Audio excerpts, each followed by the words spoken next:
Chapter 34. After the hunting team left, the tribe returned to its usual pace of life. However, compared to last year, the riverside was much more lively this time. After experiencing the initial fear of the unknown creatures in the river, the people no longer feared the creatures in the river because of the benefits brought by the big-mouthed piranhas. It turned out that the creatures in the river were not so scary after all. As long as they were careful, they could get enough food. Under the joint management of Tu and Jieba, the life in the cave was quite stable. With the daily fishing activities and enough food, the small bodies of the children were not as weak as before. At the same time, the children in the cave were getting more and more united. They had no choice but to work together to fight against the enemy. The ability of a single person was too small, and they did not even have the advantage when fishing. As for the stone worms, Xiao Xian would take Caesar to catch them every 2 days. After catching enough stone worms, they would store them for the children in the cave. Stones could not trap the stone worms.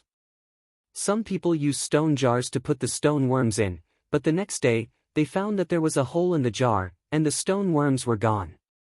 However, Tu discovered by chance that wooden jars and straw ropes, which were not as hard as stones, could trap the worms better than stone jars. Even if they could not be trapped for too long, a day or two would not be a problem. This solved the problem of Caesar running to the cave every day. Xiao Xian still went to the training ground to look for stone cores in the morning, and went to Old Ku's place to learn the stone skills in the afternoon. After more than 10 days, Xiao Xian felt that he was much stronger than when he had just awakened his totemic power. He was also more skilled in controlling the totemic power, and could switch between the two powers in his body more freely. It seemed that learning the stone skills was also beneficial to controlling the totemic power. Xiao Xian ran through the woods like a monkey, heading towards the place he had chosen yesterday. His figure flashed, and the branches swayed slightly. The sound was very low, like a breeze. Caesar ran behind him. This place was still within the range of the tribe's guards, so Xiao Xian did not need to worry about any ferocious beasts. The reason why he deliberately controlled the sound was just for the future hunting activities. There were many times when one had to be stealthy when hunting. One had to quietly approach the prey and hide one's aura. If one's movements were slightly bigger, it would alert the prey or other ferocious beasts that one could not defeat. Xiao Xian had seen Lang Jie and Mai's stealth ability before. Mai moved stealthily, so he was still some distance away from them. Xiao Xian also saw many children who had awakened in the same batch as him, including Sai, in the mountains where he was training. "Hey, isn't that Xian?" Sai's father looked at the figure that flashed through the woods and said. For those who had not awakened their totemic power, Xiao Xian's speed was naturally very fast and hard to catch. However, for other totemic warriors who had awakened their totemic power many years ago, it was nothing. Sai jumped on the spot with a big rock in his hand. He had already jumped more than 100 times with the rock. Hearing his father's words, Sai turned his head and looked over.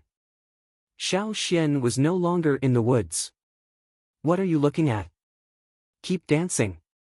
Sai's father hit Sai's butt with a stone stick and scolded him, "You can't even beat Xian, who is 2 years younger than you." "Why can't I beat him?" Sai was not convinced. "Hey, you're still being stubborn. If I say so, then so be it. Just jump. You can't rest until you've jumped 200 times. Sai's father hit Sai twice with the stick. "I've already jumped 172 times. He just needed to jump another 28 times. Sai counted in his mind. He was a little happy when he thought about it. Should he go catch flying squirrels or look for food during the rest time? He wondered if there were any more of those green and crunchy fruits that he had eaten 2 days ago. Sai swallowed his saliva and was full of expectation. Then he heard his father say with his eyes wide open, "Do you think I don't know how to count? You've only jumped 127 times. There are 73 more." Sai was so angry that he almost threw the big rock away. However, his father's way of doing things was always right. Even if he was wrong, he had to admit it. Debate with him? he would be beaten. Damn it! Sai couldn't beat his father, so he took it out on Xiao Xian. Xiao Xian, who didn't know that he was being punished again, was busy picking stones. There were many stones in the training ground, but very few of them could be used to make stone tools. Even if he relied on his special ability to identify the grade of the stones, he couldn't find the most suitable one quickly. Because, even if it was a good stone, it might not be suitable for making stone chips. Therefore, every morning, Xiao Xian would spend a few hours picking stones, and then bring back stone cores that were good and suitable for making stone chips. After following Old Ku for a few days, Xiao Xian's ability to identify stones had improved a lot. He was no longer as clueless as he used to be, where he could see all kinds of stones the same. While Xiao Xian was looking for stone cores, Caesar was bored, so he went to stop the flying stone squirrels that were digging holes and jumping around in the mountains. Every time Xiao Xian finished picking stone cores, he would find several dead flying stone squirrels next to Caesar. Sometimes, Xiao Xian felt guilty when he looked at Caesar. Caesar was a good wolf, but he had raised him into this. In the afternoon, Xiao Xian brought the selected stone cores to Old Ku's place. Old Ku taught Xiao Xian how to determine the best angle and surface for making stone chips, and which stones were suitable for what. After that, Old Ku sat at the side and watched Xiao Xian make stone chips. After taking off his animal skin coat, Xiao Xian picked up the stone hammer and started hammering with his bare upper body. In the first few days, his animal skin coat was soaked with sweat, and water could be wrung out with a little twist. Later, Xiao Xian threw his animal skin coat aside to avoid the smell of sweat. Ding! Ding! Ding! The hammering sound that would be heard every afternoon began. 1 hammer, 2 hammers, 50, 51, 100 hammers, 500 hammers. As if he didn't know what fatigue was, Xiao Xian kept knocking on the stone core. The huge stone core became smaller and smaller as more and more stone leaves fell from it than a few days ago. After hammering the first stone, Xiao Xian did not rest. He continued hammering the second stone, the third stone. After hammering the third stone, Xiao Xian felt as if he had fallen into a water tank and was fished out. After drinking some water, Xiao Xian stood at the side and listened to Old Ku explain the details that he needed to pay attention to during the grinding process. He explained the shape of the stone chips, how to grind them, and how to grind the rest of the stone core. Old Ku said that every stone had its own story. Even the best stoneware maker might not be able to decipher every stone. However, every time Old Ku explained to Xiao Xian, he would try his best to teach him everything that he had learned so far. Xiao Xian listened attentively. Many of the seemingly indifferent words actually hid many skills. After resting for a while and listening to Old Ku's teachings, Xiao Xian continued. However, he was not hammering, but grinding. Whether it was hammering or grinding, if he wanted to reach Old Ku's high standards, he had to be more careful during the grinding process. He had to control his totemic power more precisely. This was not an easy task. During the grinding process, Xiao Xian was immersed in it. All of his consciousness was focused on the stone that he was grinding. It was not obvious, but once the grinding was completed and he regained consciousness, he would feel a throbbing pain in his head. Sometimes, it would feel like he was being stabbed by an awl.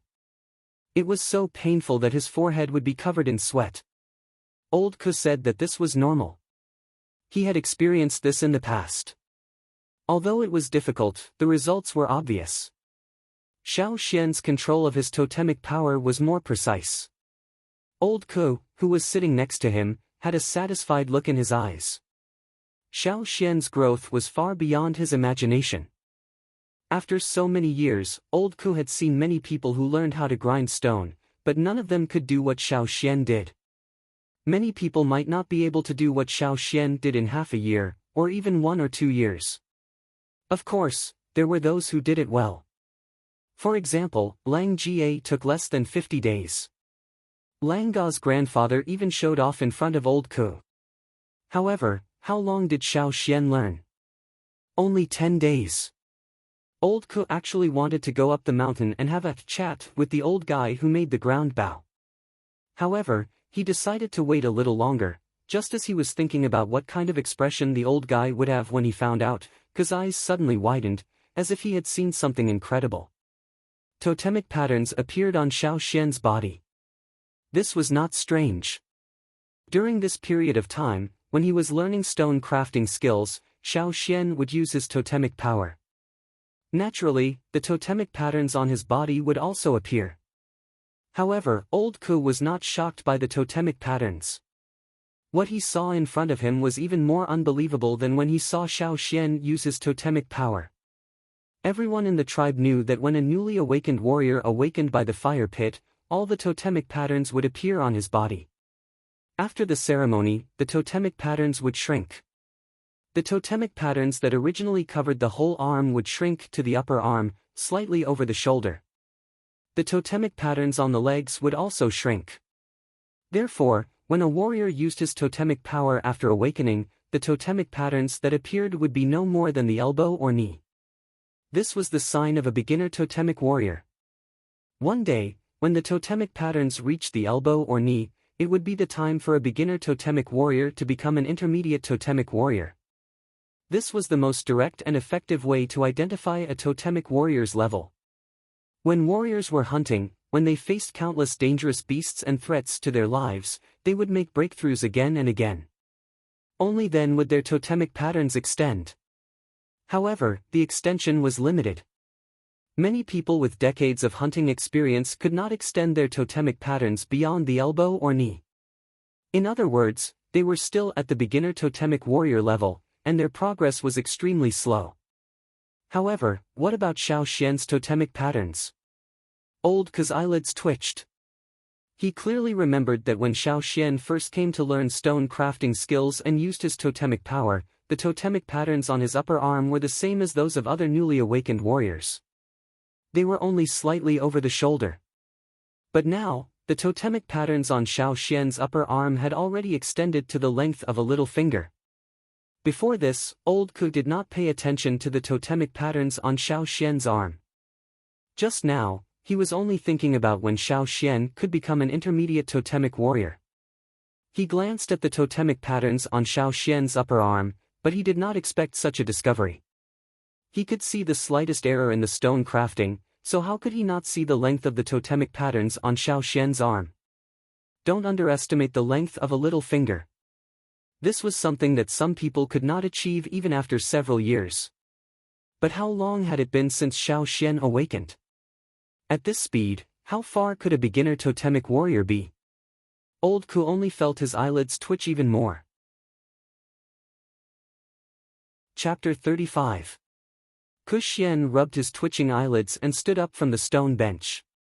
Since he was missing a leg, he swayed a little when he stood up. Naturally, Xiao Xian noticed him. Xiao Xian looked at old Ku in confusion as he put down the stone tool and grindstone that were about to take shape. He was in a good state just now and didn't feel like he made any mistakes. His polishing process was also up to old Ku's standards, but what was with old Ku's "what the fuck" look? Xian, you. Ku Xian stuttered. You. After a long while, Ku squeezed out a sentence, "How do you usually train?" Xiao Xian didn't know what old Ku meant, but he still explained his training schedule in detail. Of course, he didn't tell old Ku Xian about his special ability. In fact, rather than training, it was better to say that he was preparing to polish stone tools. Many of the children who had awakened at the same time were either training their strength or practicing throwing. Only Xiao Xian spent most of his time looking for stone cores. Some people even secretly laughed at Xiao Xian for not doing his job properly. After pondering for a while, Ku Xian didn't think there was anything wrong with what he said. Xiao Xian was very hardworking and showed a strong drive when he was polishing stone tools. This was also the reason why Ku Xian was willing to teach him. However, when he was learning stone tools, he also put in a lot of effort. Why didn't he improve as fast as Xiao Xian? Old Ku couldn't figure it out. He could only attribute the reason to Xiao Xian's extraordinary talent. No wonder he awakened at the age of 10. After calming down, old Ku waved his hand and motioned for Xiao Xian to continue. He thought for a while and stopped him. He took out a wide grass curtain and divided the polishing process into 2 parts. He motioned for Xiao Xian to go to the inner part. Although confused, Xiao Xian still did as he was told. Old Ku must have his reasons for doing this. Through the grass curtain, Old Ku could see the little figure polishing stone. Old Ku slowly rubbed a stone leaf in his hand. He seemed to have thought of something and his frown relaxed. He couldn't help but chuckle. When the sun was about to set, Xiao Xian came out from the inner compartment covered in sweat and handed the polished stone tools to Old Ku for inspection. There were more stone leaves and stone cores to be polished today, so it ended much later than usual. However, Old Ku did not check the stoneware one by one like he did a few days ago. Instead, he casually pushed the pile of stoneware aside, glanced at it for a while, and then stopped looking at it. Instead, he said to Xiao Xian, "You can go back now. From tomorrow onwards, you can do whatever you want. You can do whatever you want." "Okay, I got it." In fact, Xiao Xian had wanted to make something of his own for a long time, but his skills were too bad at that time. The things he made were completely different from what he had in mind, and he always failed halfway. Now that Old Ku said so, it was also in line with Xiao Xian's wishes. To make a satisfactory stone tool, the process involved included peeling stone leaves, polishing, pressing, heat treatment, and so on. The tools needed included hammers, pressure rods, plungers, grindstones, stone anvils, and other fixed objects. Xiao Xian didn't have a complete set of tools in his wooden house, so he could only come to Old Ku's place every day to make something. However, Xiao Xian didn't dare to think too much at first, so he started with the stone tools he was familiar with in the tribe. The next day, Xiao Xian took the stone cores he had picked for the whole morning to Old Ku's place and started polishing. Xiao Xian wanted to polish a double-winged stone arrowhead, which was the most used stone arrowhead in the tribe. Lang Jie used it a lot. Old Ku had also told Xiao Xian the essentials of making stone arrowheads. The rest could only be learned through polishing, and Old Ku would also point out some details to pay attention to. After a few days, Old Ku didn't sit next to Xiao Xian and watch him polish. He didn't need to say anything, because Xiao Xian could already do it very well. Leaning on a wooden stick, Old Ku took out a wooden box filled with all kinds of stone tools, big and small, and placed it outside the house. Inside were the stone tools Xiao Xian had polished these days. Most of them were spearheads and arrowheads, and the style of the stone tools they polished was somewhat different from Old Ku's. In the past few days, Old Ku had changed his rules. In the afternoon, he didn't let people into the house. In the morning, he would take out a lot of finished stone tools and place them on the table.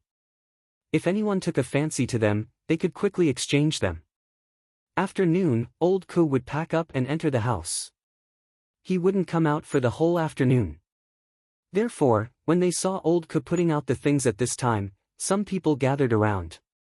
"Hey, Old Ku, why are you putting things out at this time today?" "Hey, Old Ku, these things aren't made by Xian, right?" Many people knew that Xiao Xian was learning stone tools from Old Ku, but no one was optimistic about it. Some people secretly discussed how long Xiao Xian could last. Would he be like those people before him, who couldn't help but leave after a few days, or would he be forced out by Old Ku? They didn't expect him to last until now. Looking at Old Ku, he didn't seem to be angry. It was really strange. However, the person who said that the stone tools were made by Xiao Xian laughed after saying it. The people who came with him also just laughed and didn't take it seriously. After all, in their opinion, that kid had only been learning from Old Ku for a few days. It was absolutely impossible for him to make such a successful stone product. They were just joking about Old Ku. This stone arrowhead is well polished. It's perfect for laying bows and setting traps. Hey, the barbs are well polished. I like them. A person squatted down and began to pick out the stone arrowheads he liked. Seeing that someone had already started, the others stopped joking around and started to pick the stoneware they liked. They were afraid that the good stuff would be taken away by someone else. After all, the stoneware made by Old Ku was much better than the others. "Hey, Old Ku, did you change your style? The arrowheads didn't have such long barbs in the past." A warrior picked out a stone arrowhead and touched the wings on it. Ku, who was sitting there, just kept a straight face and didn't answer. The warriors who came to exchange their stone tools were already used to Old Ku's behavior. They didn't expect Old Ku to explain. It wasn't strange for a stone tool maker to change his style. Hunting consumed a lot of stone tools. Because many of them were disposable, unlike metals, they couldn't be reused. So the scrap rate was especially high. This also led to the warriors preparing a lot of stone tools before every hunting trip. The last hunting team had been out for almost 20 days. Generally speaking, the hunting team wouldn't go out for more than 20 days. Even if they were in trouble, they wouldn't go out for more than 30 days. After all, the warriors' families were still in the tribe. If they didn't come back, their families would starve. So, after some calculations, the hunting team that went out would be back soon. The other team was also preparing. They were just waiting for the people who went out to come back. Then they would hand over the tribe's affairs and set off for hunting. Of course, the more stone tools they had, the better. They will be back in these 2 days. I saw someone bring the wounded back in the morning. This time, 2 of them were seriously injured, but their lives weren't in danger. I heard that no one died. Someone said while picking. So, we are also going to set off. I have to go back and get more things to exchange with Old Ku. Didn't you say 2 were injured? Who were they? The crowd began to talk again, but their hands didn't slow down. Every time they saw a stone tool, they would grab it tightly in their hands. Those who were slower than them could only regret that they didn't make the first move. If you want to exchange, then hurry up and get out. Old Ku waved his arm with a cold face. If they wanted to talk, they should go somewhere else. Xian was still polishing in the house. What if they disturbed him? In the eyes of the crowd, Old Ku was too difficult to get along with. It seemed that he didn't care about anything except stone tools. He was also very fierce when he scolded people. But in fact, Old Ku valued Xiao Xian more than anyone else. When these people began to talk, Old Ku was not happy and immediately drove them away. The crowd didn't get angry. They stopped talking and quickly went back to pick. When almost all the things were put on the table, no one came back. Old Ku picked up the remaining small stone tools and put them into the wooden box. He shook his head and whispered to himself, "Why don't I like these small stone tools? In fact, as long as they are used well, they are much more lethal than those big ones." When Xiao Xian finished polishing for the day and dragged his tired body back, the hunting team that went out also came back before sunset. Chapter 36. In the cheers, the hunting team walked on the path of glory, leaving long shadows in the sunset.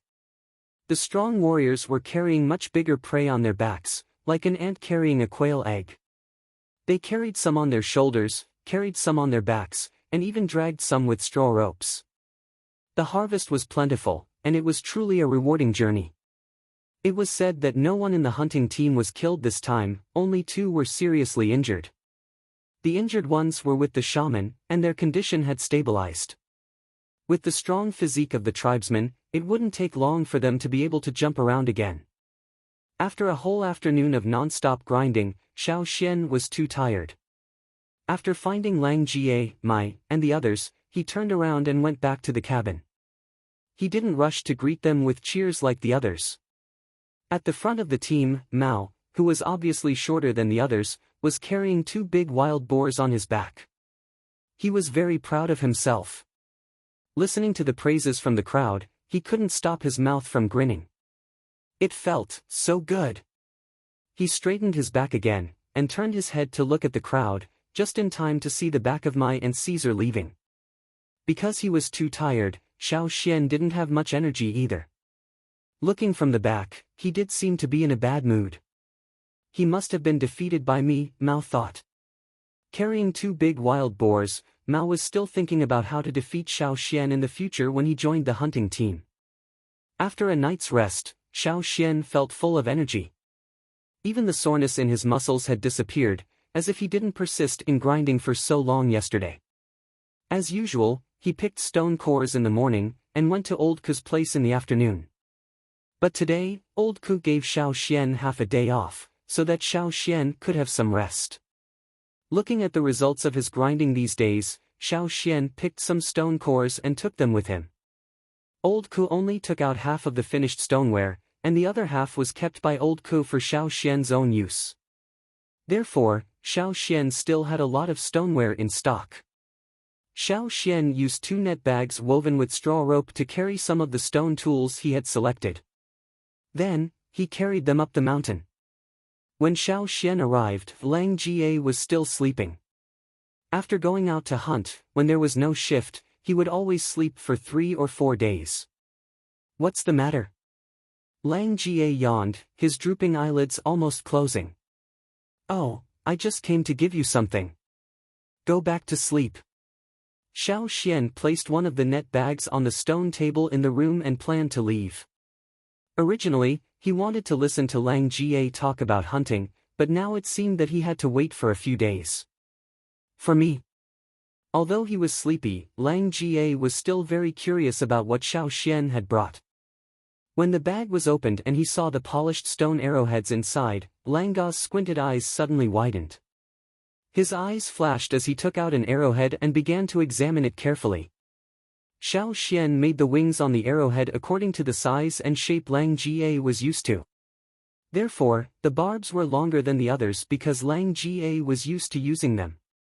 If he changed it without permission, Lang Jie might not be used to it, so Xiao Xian didn't add any other ideas. Lang Jie looked at the arrowheads in his hands and became more and more surprised.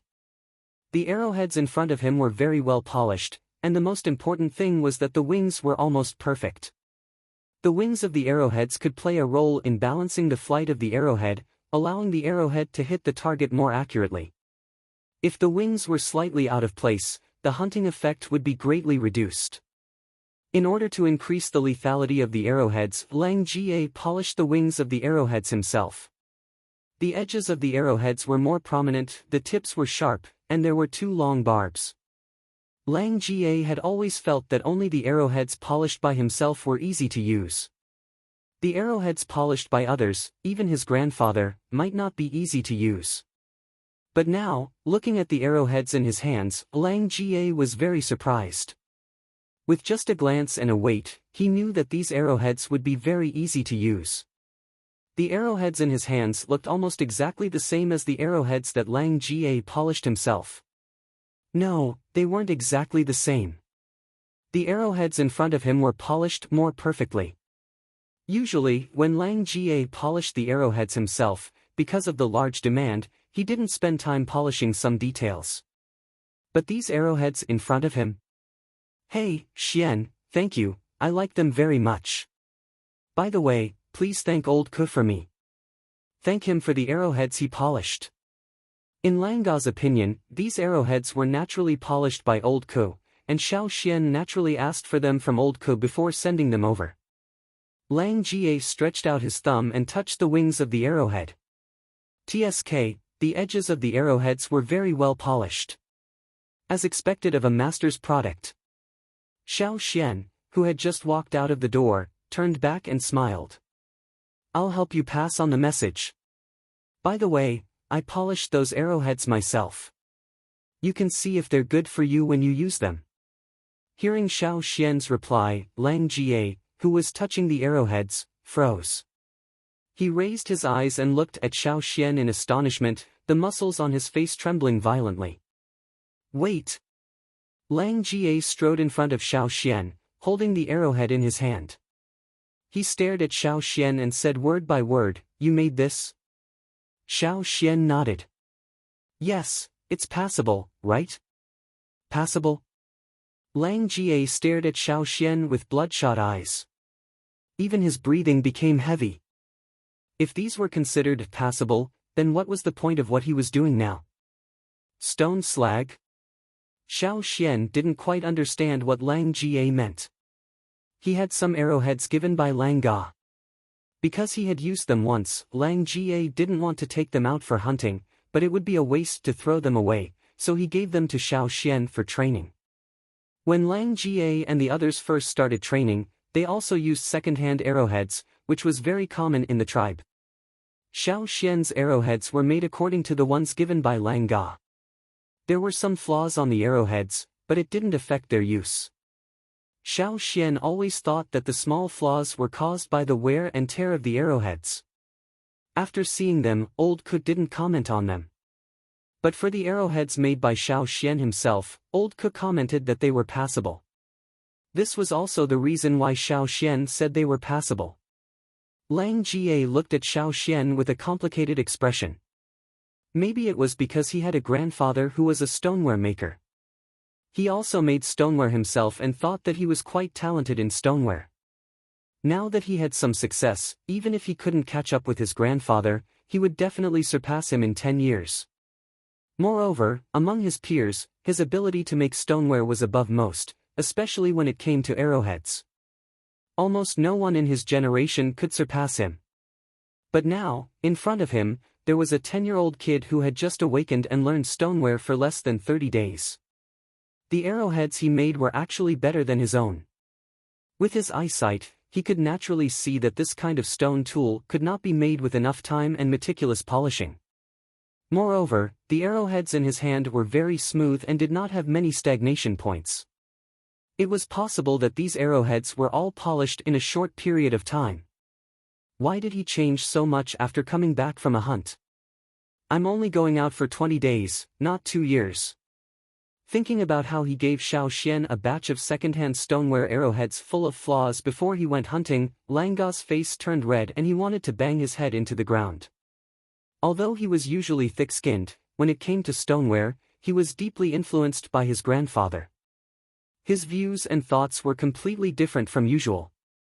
Deep breaths. Deep breaths again. Lang Jie stretched out a trembling finger and pointed outside, "You, don't come out for 3 days." After saying that, Lang Jie put down the curtain and didn't sleep. He strode to the small room where he usually used to grind stoneware and began to work. In another room next to Lang Ga's room, an old man with a head full of white hair walked out.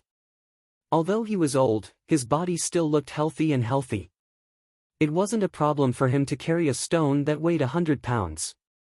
This man was Lang Ga's grandfather. The old man had just taken an afternoon nap and was chewing on a piece of jerky when he was about to go down the mountain to meet some friends. When he heard the sound of stoneware grinding, he thought that one of his sons was preparing stoneware for hunting. When he turned his head, he saw his grandson, who was supposed to be sleeping soundly in his room, appear in the stoneware room through the open window. The old man was so excited that he almost choked on the jerky. His eyes were as big as stone balls. He looked at Lang Jie as if he was looking at a rare ferocious beast in the forest. Holy shit! This little bastard, every time he came back from a hunt, he would be like a softie who couldn't get up without sleeping for 3 or 4 days. How strange! Xiao Xian, who had just been yelled at by Lang Jie, "Don't come out for 3 days," was a little confused. What was wrong with Lang Jie?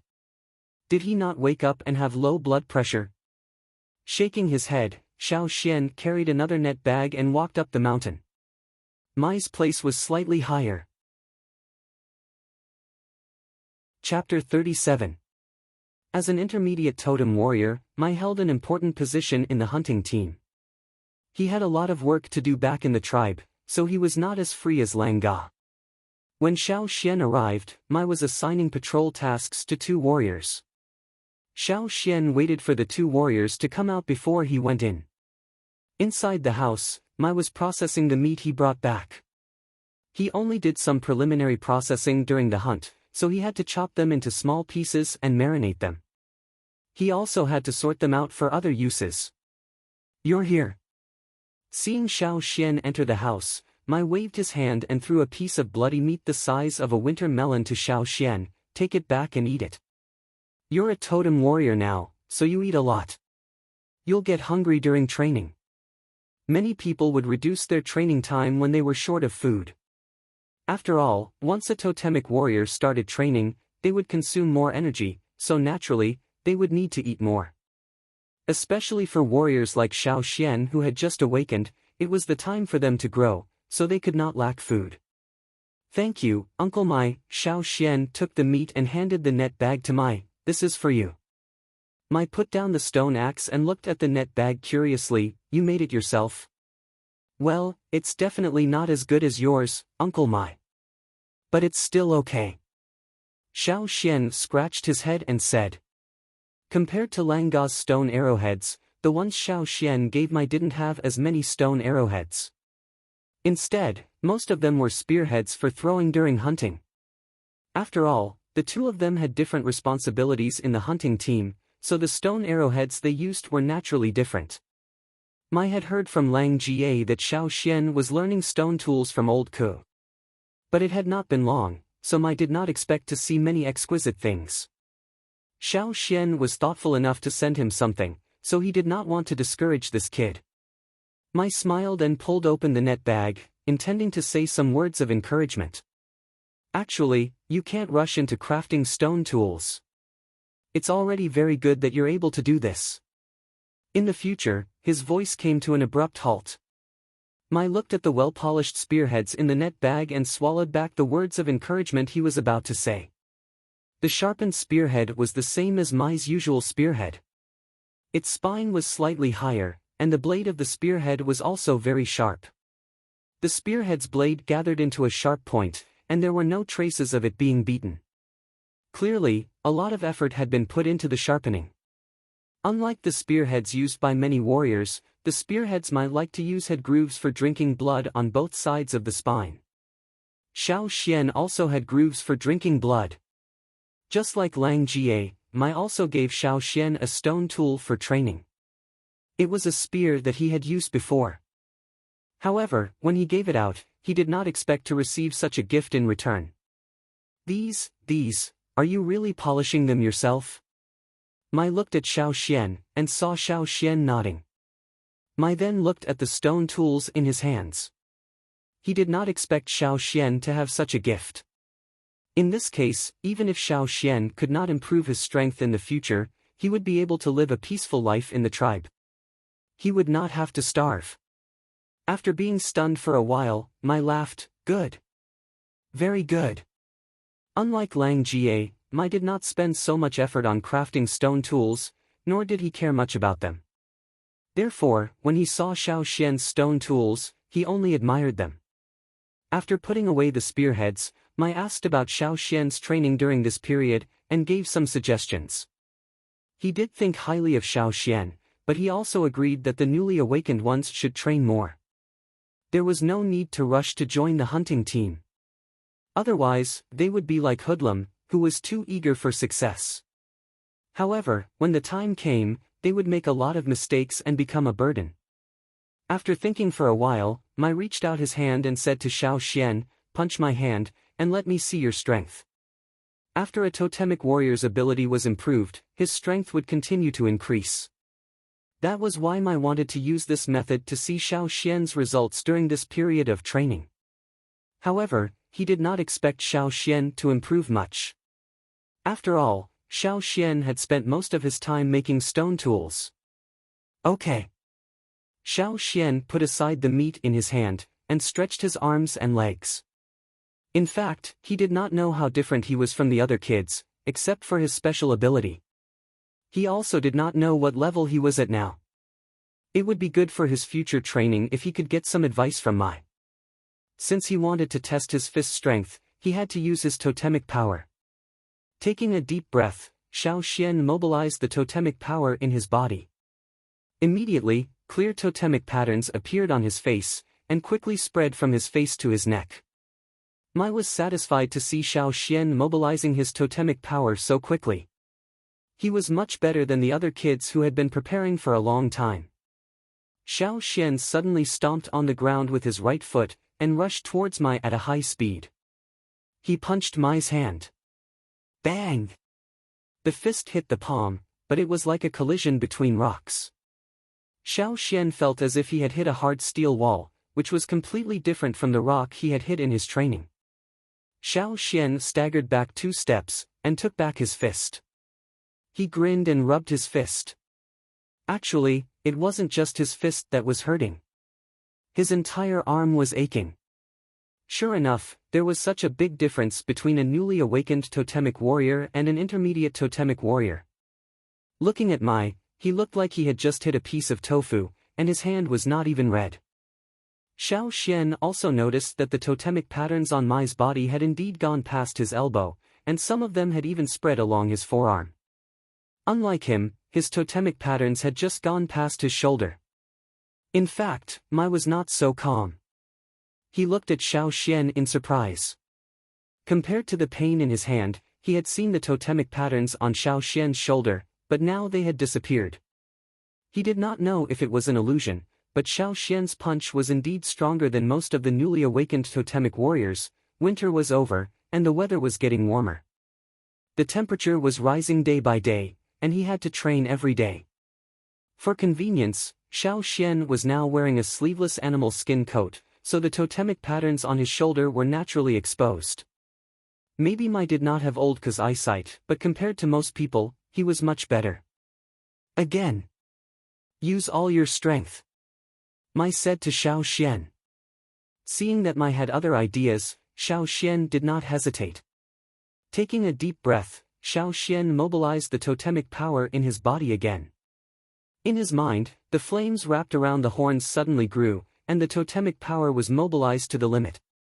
Feeling the surging power flowing through every muscle and every bone, Xiao Xian's mental state reached its peak in an instant. After working on stone tools for so long, his precise control of the totemic power had shown its advantage. He was very familiar with the instantaneous accumulation of power, and he could feel it every day. Every time this happened, Xiao Xian would have a strong sense of confidence. At the same time, the flame patterns on Xiao Xian's body became abnormally bright, and he could almost feel the burning heat of the flames. The moment he exerted force on his leg, the ground trembled slightly. Whoosh! Before the punch arrived, the wind from the punch had already arrived. Although Xiao Xian was only a junior totem warrior who had just awakened, and he hadn't trained his strength to the extreme, the sudden explosion of his fist brought about an unparalleled momentum. Looking at the kid in front of him who only reached his waist, Mai's eyes widened slightly. Bang! A clear cracking sound could be heard. Xiao Xian suddenly felt a sharp pain in his entire arm, as if he was being roasted on a bonfire. The burning pain was endless. Mai's face even stiffened for a moment, but soon returned to normal. However, he was still shocked. He stared at Xiao Xian, and did not withdraw his outstretched hand for a long time.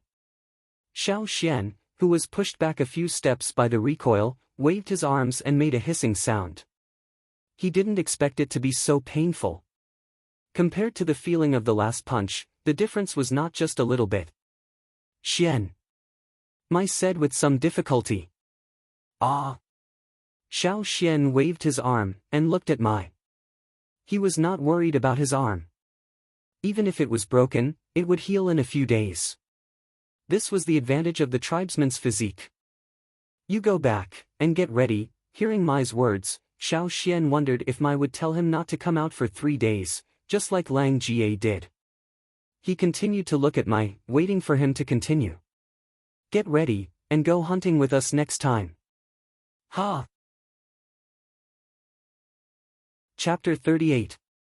Xiao Xian looked at Mai in surprise. He did not expect Mai to say something like that. Didn't they agree that he would only be allowed to come with them next time? Why did he change his mind? Was it because of the punch just now? Okay. Xiao Xian answered. Xiao Xian was more than willing to go out with the hunting team next time. The forest changed every day, and different things could be seen at different times. For example, there were flowers that only bloomed once a year, and plants that only bore fruit once a year. The earlier they went out, the more they could see. Otherwise, they would have to wait for another year to see the same thing again. Lang Jie and Gu had said that many plants in the forest were dangerous, and they needed to know how to identify them. However, they could only know when they saw them. Otherwise, they would not have the concept based on other people's descriptions.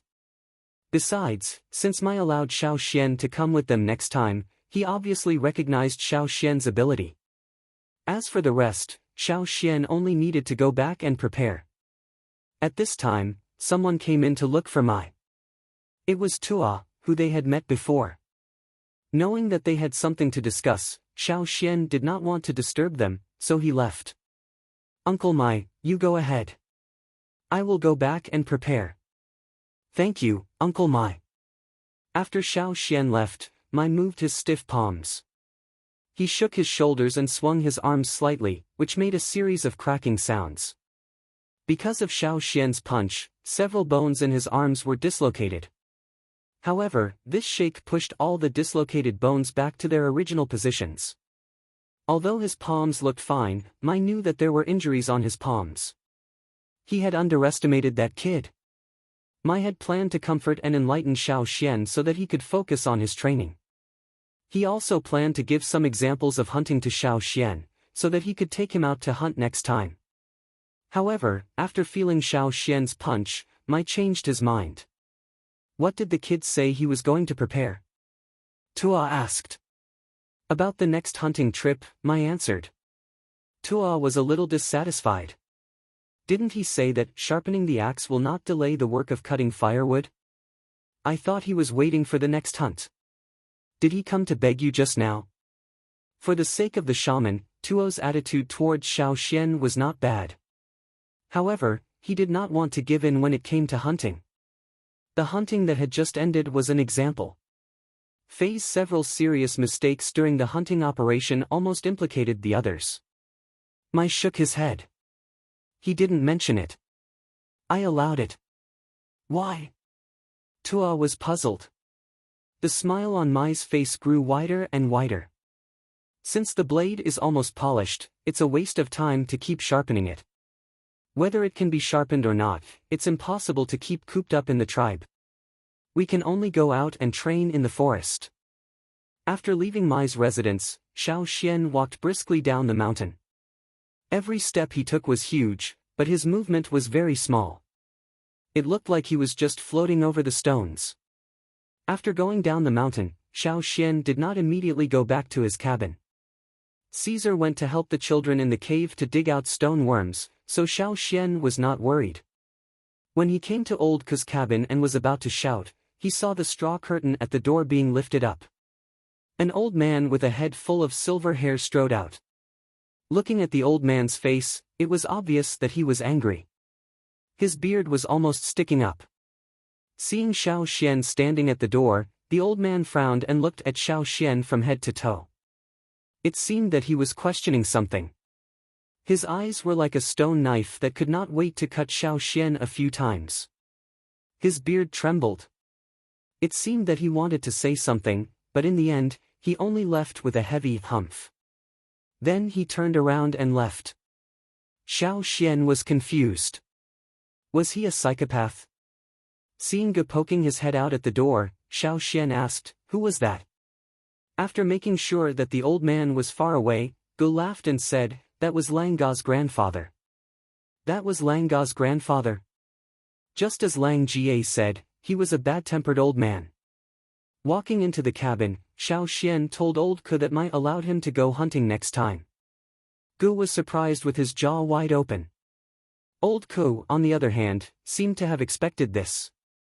He replied with a calm face, and let Xiao Xian go into the inner room to polish the hunting stone tools.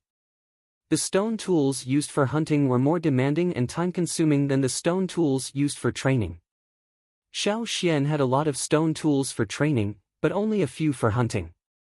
Half of them were given to Old Ku to trade, and the other specially made ones were given to Lang Jie and Mai. Xiao Xian only had 5 fingers left. Xiao Xian did not say much. He took off his animal skin coat and went into the inner room. Ge looked at the straw curtain hanging there as a partition and smiled. Old Ku wanted to hide the girl and teach her by himself. Old Ku did not allow outsiders to enter the house, but there were always some people like Ge who would enter through the window. Of course, there were also some people that Old Ku could not stop, such as Lang Ga's grandfather. Old Ku wanted to prevent others from snatching Xiao Xian away. "Hey, Old Ku, why do you think they allowed Xian to follow the team in advance?" Gu asked.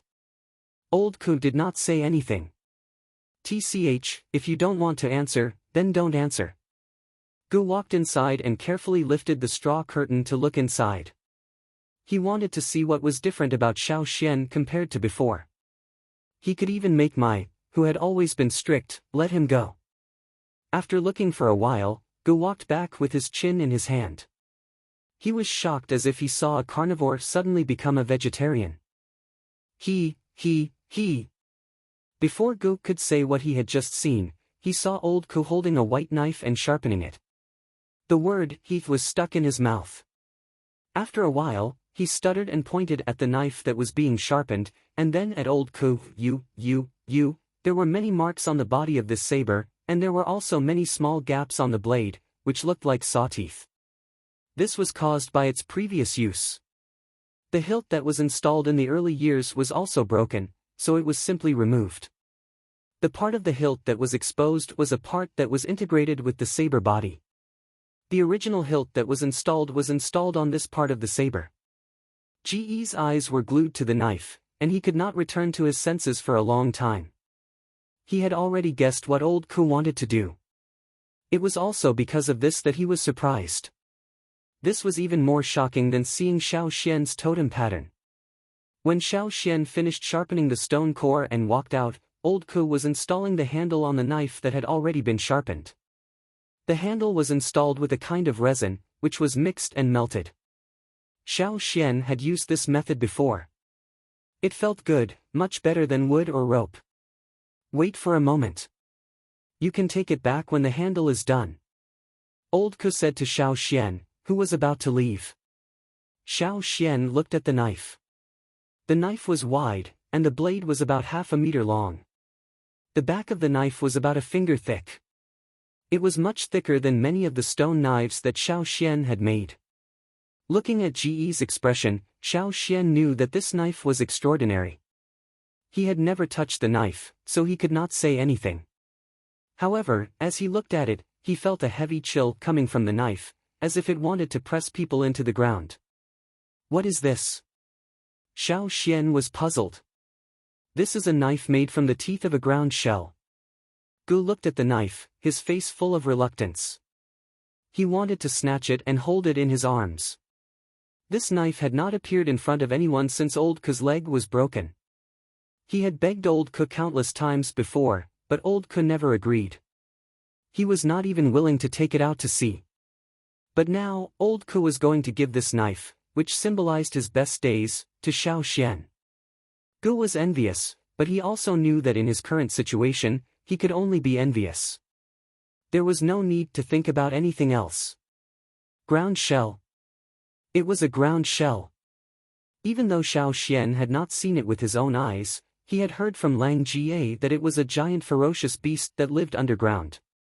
When hunting, if you met a ground shell, don't even think about throwing stone spears at it. The only thing you could do was to run away. No one wanted to fight a ground shell, because they could not win. He had heard so many hunting stories from Lang Jie, but he had never heard of a hunting team fighting against a ground shell. When Old Ku handed the knife to Xiao Xian and pushed him out of the door, Gu was still craning his neck to look around. His eyes were glued to the knife. Xiao Xian stood outside the house for a long time with the knife in his arms. It was not obvious, but it weighed at least 200 pounds. Chapter 39. Xiao Xian placed the saber that Old Ku had given him on the newly made stone table in the house. Caesar stared at the saber on the table from 2 meters away and bared its teeth. Ever since it had sniffed the saber at a close distance, it had become very cautious. Its eyes were full of vigilance, and it kept a certain distance from the saber. Xiao Xian reached out and touched the saber, which was not as cold as the stone. After dozens of years, the strong murderous aura on the saber had settled down. After many rounds of polishing, the saber had become a little smaller due to wear and tear. The blade, which was originally full of small nicks, had become smooth and sharp after being polished again. Sighing softly, Xiao Xian carefully put on the saber with a leather sheath. Old Ku had given him his precious saber, and he wasn't afraid that he would lose it. Putting the saber aside, Xiao Xian took a slate. The slate was made of low-grade stone, and Xiao Xian had specially brought it back to use as a writing board. He listed out the number of stone tools he planned to make and wrote them down on the slate. In addition to spearheads and stone arrowheads, Xiao Xian also planned to make a few stone balls to bring along. When the time came, he could use the stone ropes or beast tripping ropes. For 3 consecutive days, Xiao Xian spent time at Old Ku's place, polishing stone tools and listening to Old Ku talk about hunting. Old Ku didn't talk about his glorious past, and Xiao Xian didn't ask. When Old Ku wanted to talk about it, he would. After finishing polishing the stone tools, Old Ku asked Xiao Xian, "Do you know why people who live on the mountainside rarely go fishing?" Xiao Xian had always wondered about this question. Since everyone knew that there were fish in the river, why were there still so many people willing to risk their lives to hunt? Logically speaking, fishing was so easy. As long as one mastered the technique, it wouldn't take much effort. Moreover, as far as Xiao Xian knew, not everyone who lived on the mountainside had enough food. But in fact, Xiao Xian had only seen a few elderly people with limited mobility going down the mountain to join in the fishing. He didn't see any children on the mountain participating in the fishing. As for the soldiers, there was no need to mention them. Other than those who were responsible for guarding the river bank, he basically didn't see anyone snatching fish from the people of the Mountain Foot district. Old Ku raised his head and looked out the window. They could see the mountains in the distance from that direction. Because of the ancestral teachings. Old Ku said, 900 years ago, the chief and the shaman left a warning at the same time. As long as you are a healthy warrior, you must go out and participate in hunting. Even when there is enough food, you must not indulge in comfort or slack off. I must do everything possible to improve myself. It wasn't easy for a totemic warrior to improve. When they went out to hunt, they had to go through many life and death struggles before they could be promoted from a beginner totemic warrior to an intermediate totemic warrior. It was even more difficult to improve further. People like Mai and the others were almost mentally prepared to stay in the wilderness every time they went out to hunt.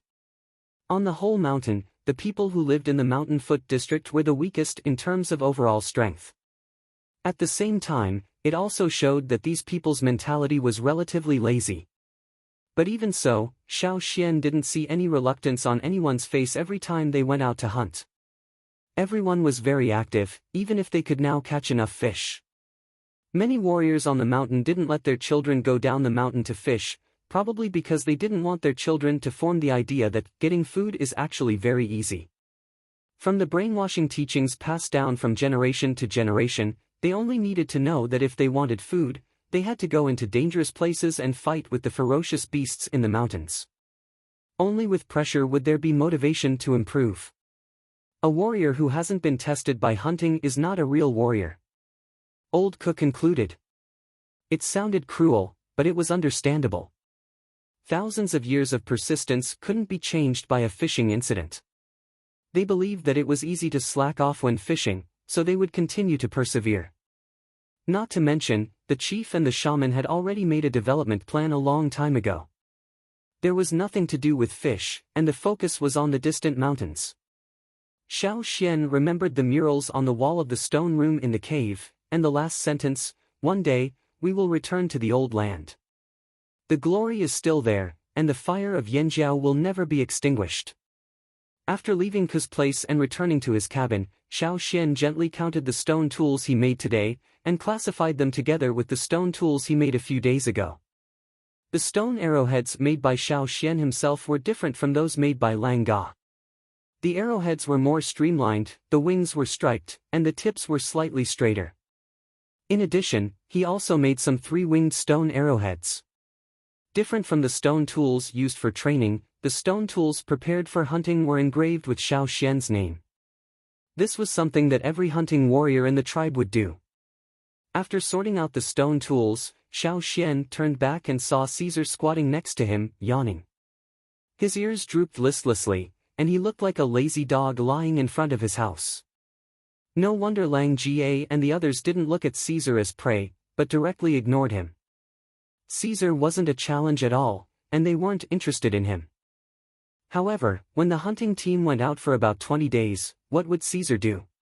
It was impossible for him to stay at home, and Xiao Xian didn't feel at ease if no one looked after him. Should he send him to the mountain and ask the shaman for help?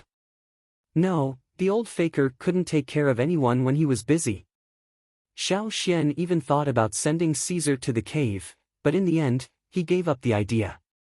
If he was sent to the cave, Caesar would do whatever he wanted, and those kids wouldn't be able to control him at all. After thinking of several candidates, Xiao Xian decided to let Old Ku keep an eye on him. Besides, Caesar would be more obedient in Old Ku's place. Caesar had been making stone tools in Old Ku's place for a long time, so he was familiar with the place. Besides, Xiao Xian also believed that Old Ku could take good care of Caesar. Therefore, on the third day after the hunting team came back, those who stayed behind were ready to set off. Xiao Xian took Old Ku's knife and the stone tools he made, and took a detour to Old Ku's house. He left Caesar at Old Ku's place, and left a lot of fish and meat. Caesar had grown bigger, and his appetite was not small. "Stay here and guard the door. I'll pick you up when I come back." When he was walking up the mountain with the equipment on his back, Xiao Xian could still hear Caesar's moans, which sounded quite pitiful. He was becoming more and more like a dog. According to the previous agreement with Lang Jie, Xiao Xian would go to Lang Jie first when he reached the mountainside, and then Lang Jie would take him up the mountain. Before the hunting team set off, there was a mobilization meeting. Xiao Xian did not know many of the procedures, so he had to be guided by someone, or else it would be easy to make mistakes. When Xiao Xian arrived, Lang Jie was already waiting at the door, with several big animal skin bags and net bags full of tools. "Let's go." Lang Jie walked in front with the equipment on his back. When he followed Lang Jie up the mountain, many people saw Xiao Xian and were surprised. They did not expect that Xiao Xian would be able to go hunting with them this time. "Is Fei not going?" Xiao Xian asked Langa. Xiao Xian saw Fei's figure just now, but he did not bring any equipment, nor did he want to go up the mountain. He looked at Xiao Xian angrily. "Him?" Lang Jie lowered his voice. During the last hunting trip, he was disobedient and made a mess. This time, Mai and the others did not let Fei go with them. They told him to stay at home and reflect. "We'll talk about it next time.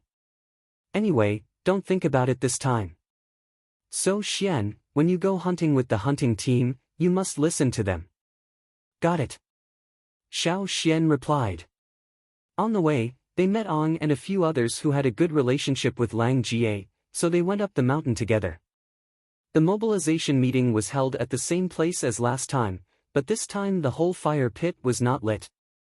The shaman was wearing a gray cloak, standing by the fire pit with a walking stick in his hand. He was talking with Chief Ao. When Xiao Xian looked over there, the shaman also looked over. When he saw Xiao Xian, he was stunned. Obviously, he remembered Xiao Xian this time, and did not expect that Xiao Xian would join this hunting mission. Chapter 40. Although confused, the shaman did not ask, but continued with his work. It was not like the scene of 1,000 people worshipping the marquis. Every time there were only about 200 people in the hunting team. The wounded from the previous hunting team would stay in the tribe to recuperate, and those who had to take care of others, were not in good condition, or had other things to do would not be included in the hunting team. Therefore, even if they were all in the same hunting team, the number of people in each hunting team was not always the same. After Lang Jie and the others entered the hunting ground, they consciously stood in their usual positions, and Xiao Xian stood beside them. At the front of the team were several important figures in the hunting team, more than 10 of them, including Mai. The shaman stood beside the fire pit, with a stone bowl in his hand. In the stone bowl, there were some dark green pigments extracted from plants. One by one, the warriors walked over and asked the shaman to draw patterns on their faces. The patterns were similar to the shape of the totem. The shaman was murmuring something while drawing, but Xiao Xian could not hear it clearly. Or perhaps, even if he heard it, he would not understand what it meant. Not everyone in the hunting team could have their faces painted by the shaman. Only the important figures in the hunting team were qualified to have their faces painted by the shaman. At this moment, they looked very serious, as if they were performing some kind of sacred ceremony. Looking at Lang Jie and the others, their eyes were full of envy. They were probably thinking that one day they could stand in front of the team and receive the shaman's blessing before the hunting team set off. Although he had other thoughts, Xiao Xian's face was still as serious as the others, with a little bit of envy. When the 10 or so warriors finished painting and returned to the hunting ground, the solemn atmosphere suddenly relaxed. Under the lead of the chief, they began to sing the hunting song. Unfortunately, Xiao Xian did not know how to sing at all.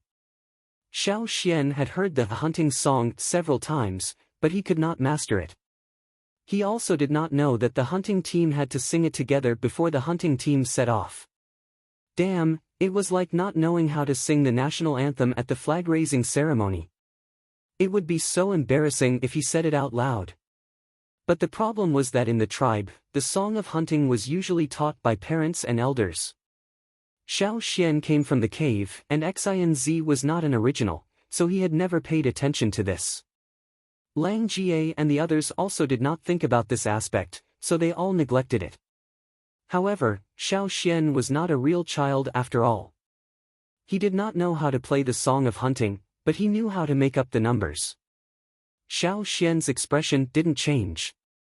He stood there calmly, his mouth opening and closing, but he didn't make a sound. If one didn't pay attention, they wouldn't be able to tell that he was different from the crowd. Since the beginning of the world, our ancestors have been here. When the tribe rose, hunting was the priority. As the spring warmed up, the ice and snow melted. Birds and beasts jumped happily. Birds chirped and beasts roared. Hunters went far away. At first, Xiao Xian thought that the song of hunting would be over after a few lines, but as he waited, he realized that the song was really fucking long. It was like a story, from hunting in spring, to summer, to autumn, and finally ending in winter. Not only was it long, but it also had a fucking tragic ending. It was as if they were going to die. He wondered which master in the tribe wrote this song. Although the song talked a lot about hunting, and warned everyone that hunting in winter was dangerous and they had to be cautious when going out, Xiao Xian didn't feel that it was inspiring. However, the people present were all red in the face and neck, as if they were on steroids. They even sang the totem patterns on their bodies. They couldn't wait to tear apart ferocious beasts on the spot to vent their excitement. Xiao Xian really couldn't understand the mentality of these people. Perhaps, this was the difference between outsiders and natives. When Xiao Xian was singing with his mouth open, the shaman glanced at him several times. Xiao Xian knew, but he still didn't look away.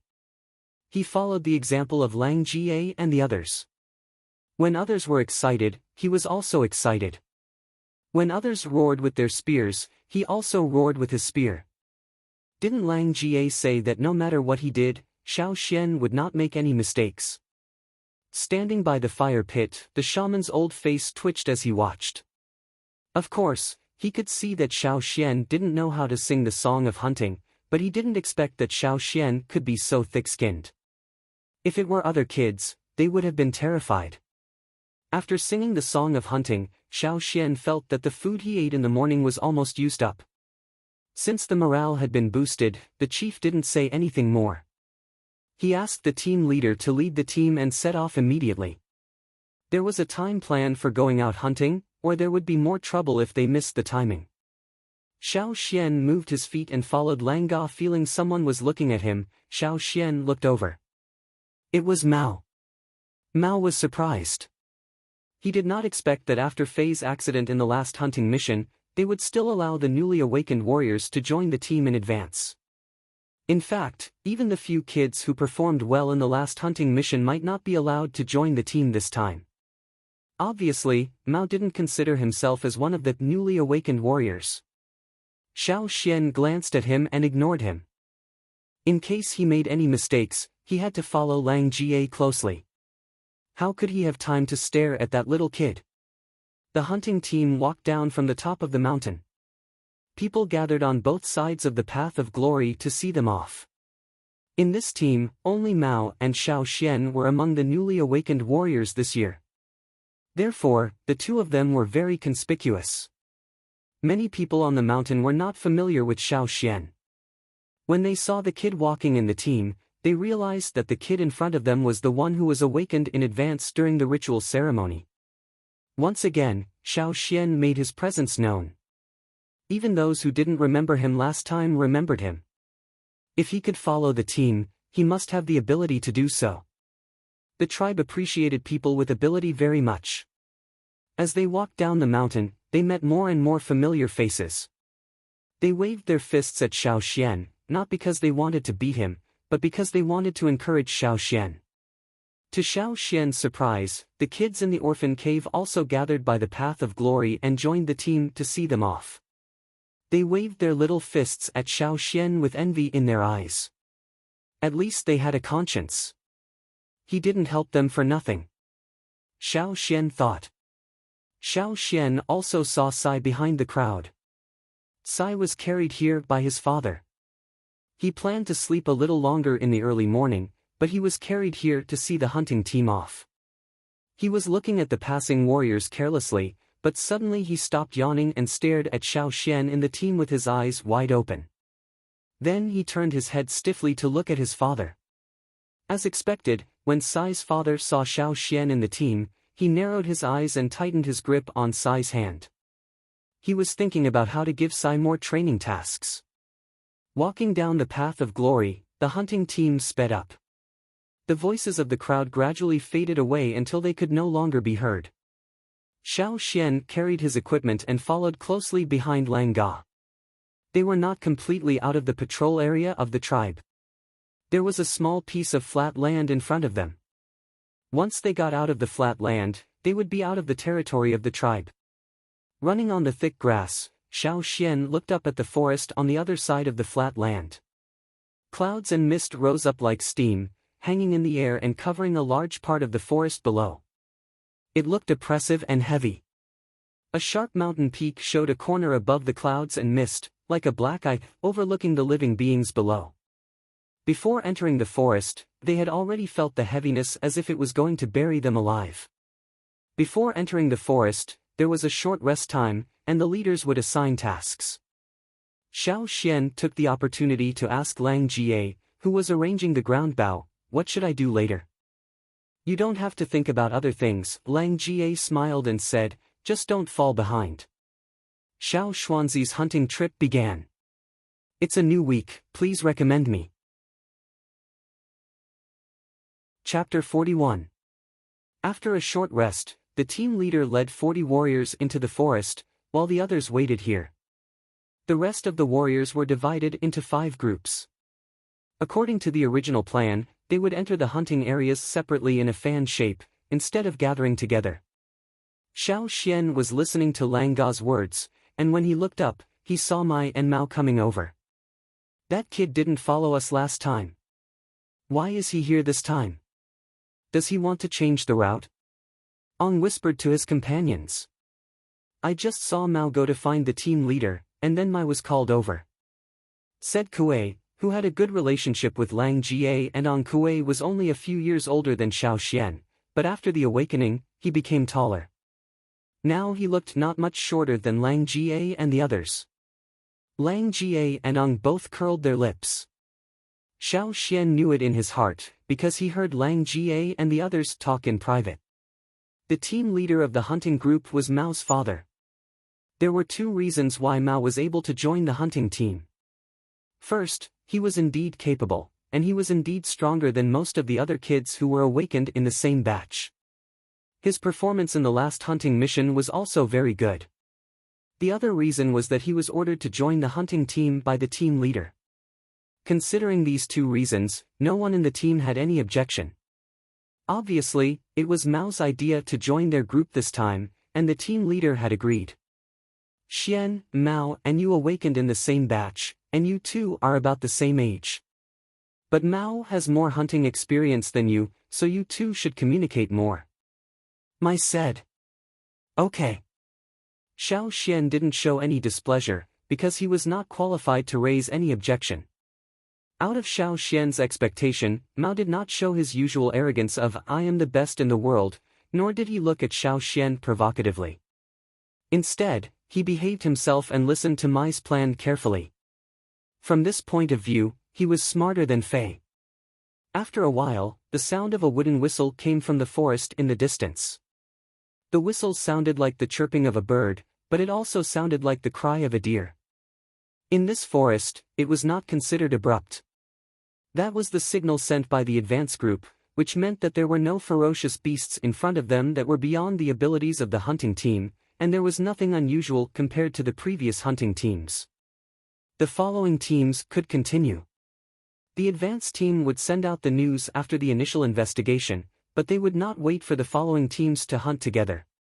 They were considered people from the first level, so their hunting area was naturally different from the teams led by Mai and the others. Tua and Kiki, whom Xiao Xian knew, were both in the advance group. All right, let's go. Mai called out to the rest of the team, same old rules, we have to get to the other side of the mountain before sunset. Xiao Xian looked at the mountain that the mic was pointing at. The mountain was huge and tall. This would have been impossible in his previous life, but in this world, it seemed to have become a habit.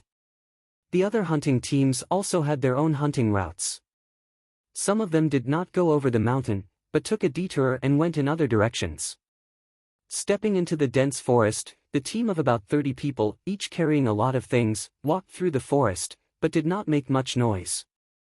Above them, numerous ancient trees were clustered together, and their branches and wide leaves almost covered the entire sky.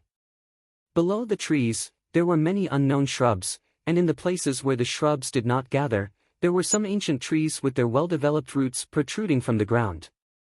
Figures jumped from the ground to the tree trunks, and nimbly jumped on the branches. The 30 people jumped one by one, but the branches only shook slightly. The rustling of the leaves did not attract the attention of other creatures in the forest.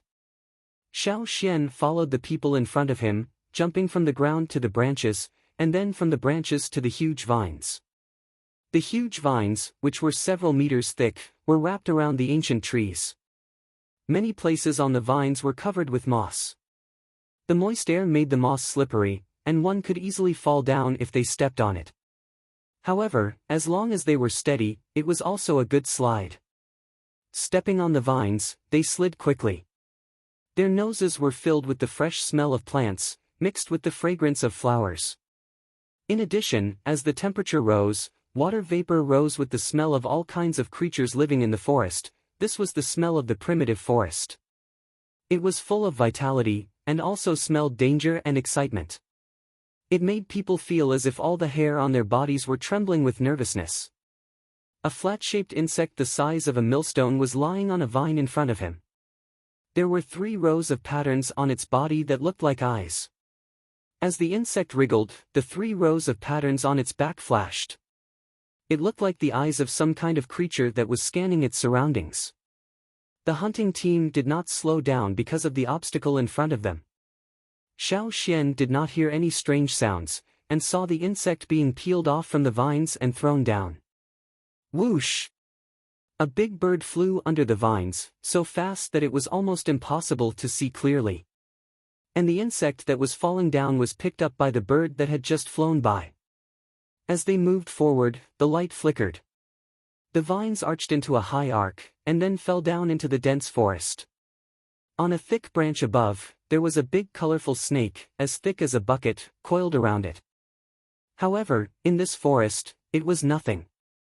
No one knew if the snake was full or not, but it looked a little lazy. When the hunting team slid past the vines under the branches, it raised its head and looked down, spitting out its forked tongue. Its emotionless eyes stared at the people passing by below.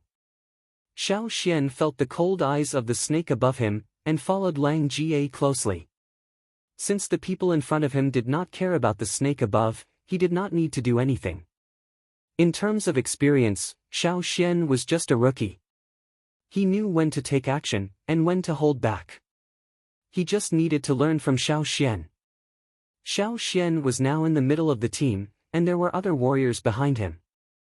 The warriors in the back thought that since it was Xiao Xian's first time following the team, they would help him if he could not keep up, or if he slipped or missed a step. But unexpectedly, Xiao Xian could keep up with the team, and did not make any mistakes. On the way, Xiao Xian saw a lot of prey, such as huge bears and unknown creatures, and small beasts running between the bushes. But the hunting team did not slow down to take a look at those beasts, and just walked towards the mountain that Mai had pointed out.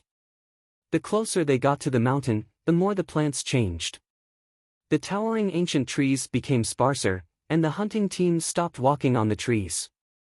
Seeing that Lang Jie and the others in front of them slowed down, Xiao Xian slowed down as well.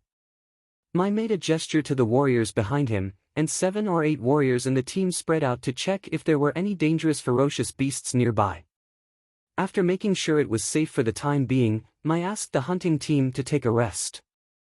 The team changed their formation and spread out a little. They did not just stand there, but prepared the tools in their hands. Tired? I guess. Lang Jie was playing with the ground bow, and was about to ask Xiao Xian if he was tired. If he was tired, he could eat something and drink some water to replenish his strength. There was no need to be too much pressure.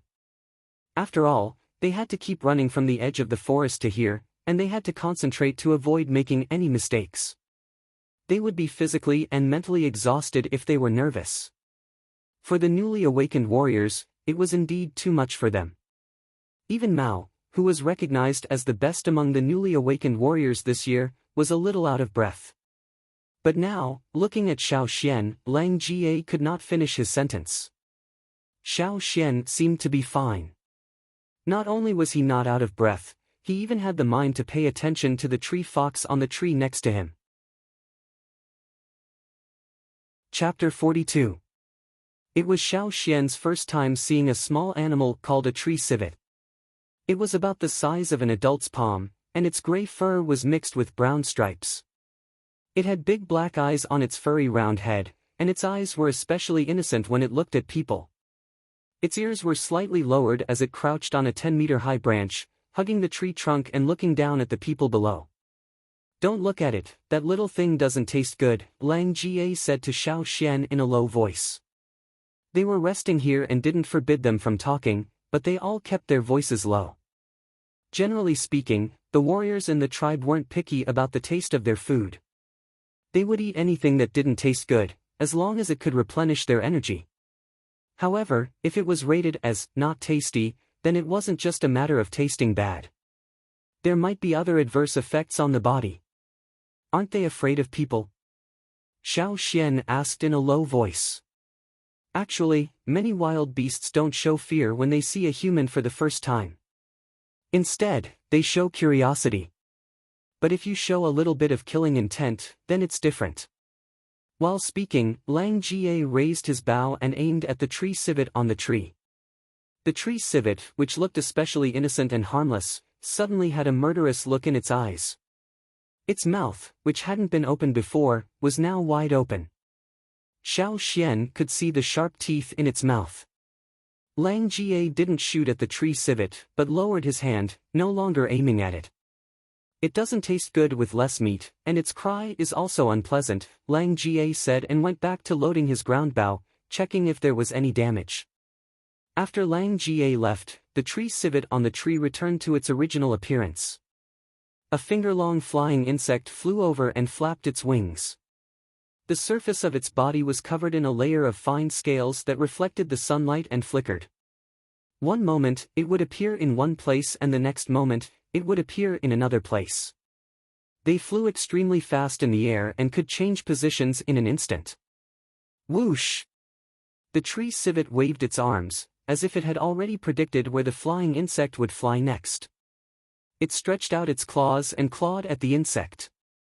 In the blink of an eye, the flying insect was trapped between the tree fox's claws. Xiao Xian watched as the tree civet twisted the flying insect and broke its wings. Then, like a deep-fried dough stick, it ate the flying insect in one bite. As it chewed, it stared at Xiao Xian who was under the tree. When only the tail was left, the tree fox stopped gnawing. It looked at the remains on its claws and then looked at Xiao Xian who was under the tree. Then, it threw the tail towards Xiao Xian. Xiao Xian sensed the insect carcass being thrown at him at high speed. He moved half a step and dodged it just in time. What the hell? The tree civet on the tree began to bark. Xiao Xian thought that the tree civet was dissatisfied because he avoided it, but he caught a glimpse of Ong moving not far away. He then looked at the tree civet on the tree and saw that it had already run away, as if it was avoiding something. Ong ran in the opposite direction of the tree civet, and climbed up a tree nimbly. On his back, he carried 5 short spears, which were half the length of the ones he usually used. They could be used as javelins. The rest of the hunting group quieted down and slowed down their breathing.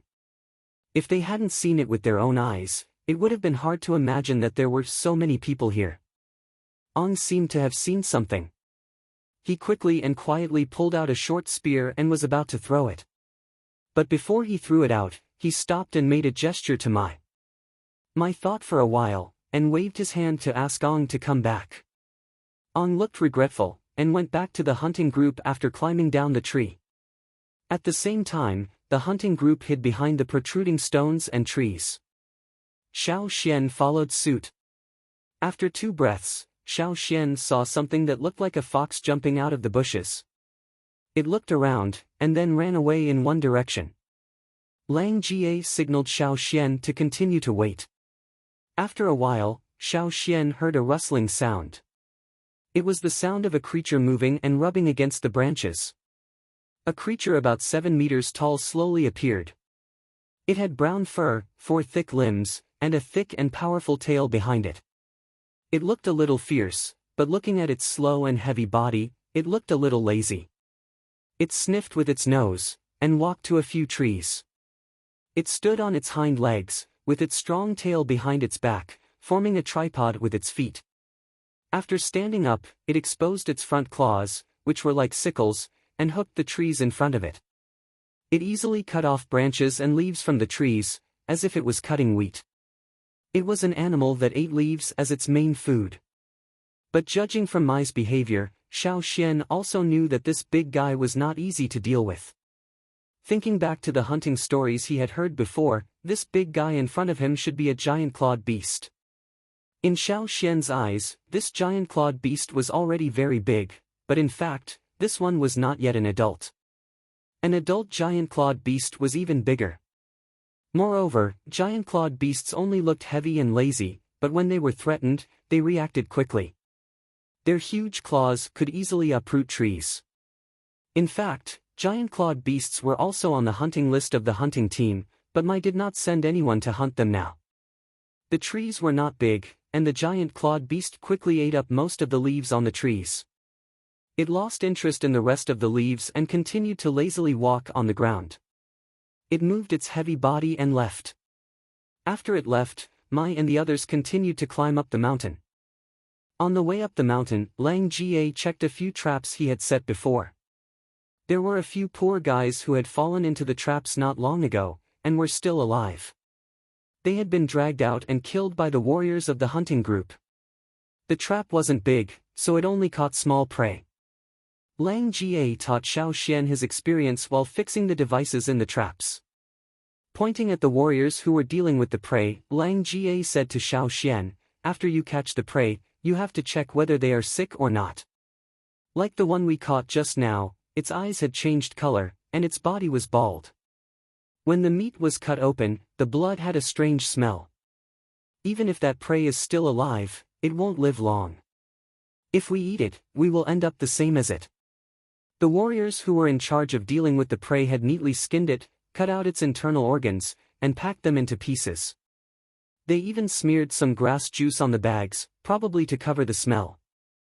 Mai led the hunting team to climb up the mountain, so they did not hunt many large beasts. The environment at the top of the mountain was not as mild as below. The snowy peak was shining under Yang Guang's gaze, and they could clearly see the large basin on the other side of the mountain. Finally, before the sun set, the hunting team climbed over the mountain and arrived at a cave on the mountainside. This was the hunting team's stronghold, and they would spend the night here. With a cave to spend the night, it was naturally easier. After a tense journey, they could finally rest, and the warriors relaxed a little. There used to be a cave bear living in this cave. Later, our hunting team killed that cave bear, so we took over this place. Lang Jie told Xiao Xian about the origin of this cave. Oh right, Lang Jie, what kind of trouble did Hoodlum get himself into during the last hunting mission? Xiao Xian asked. The smile on Lang Ga's face suddenly disappeared, and he sighed. He leaned closer to Xiao Xian and complained in a low voice, that little bastard could have gotten himself into any trouble, but why did he have to get himself into trouble with the thorn black wind? The thorn black wind did not refer to any kind of wild beast, but was a general term used by the people in the tribe for those predators who like to lurk. That was why they usually called them XX black wind, and thorn black wind was one of them. After the sun set, the temperature began to drop. The entrance of the cave was blocked by a huge rock, and the cold wind poured in through the gap. But there were many people in the cave, so it was still warm. If he looked outside the cave, Xiao Xian could see the 2 crescent moons gradually appearing in the night sky. Lang Jie and the others said that tomorrow's weather would be good. Outside the cave, in the quiet forest at night, on the seemingly calm basin, nocturnal beasts began to become active. In a small pond at the foot of the mountain, the calm surface of the water began to ripple, and a huge body quietly emerged from the water, crawling out of the pond. Outside the pond, several nocturnal beasts who were drinking water had already fled for their lives. The giant beast did not rush to catch up with those small prey, but stood by the pond, waiting for the water to drip off its body and dry it. Even the moonlight could not reflect any light on its body. At this time, the giant beast began to move, and its huge body quickly blended into the night. Chapter 43. At dawn, after a night's rest, the people in the cave had recovered their energy and were counting the equipment they were going to bring out later. They brought a lot of stone tools from the tribe. There were some spare stone tools in the cave, but they couldn't be fully equipped when hunting, so they only needed to bring some. Xiao Xian brought a long spear and 3 short spears on his back. He also brought the stone knife that old Ku gave him. Compared to the others, Xiao Xian didn't bring much. It was his first time participating in a hunt, so the first thing he needed to do was to adapt and observe. After eating something, Mai pushed away the boulder that blocked the entrance of the cave. The sun hadn't completely risen yet, and the wind outside blew into the cave with cool moisture, refreshing everyone.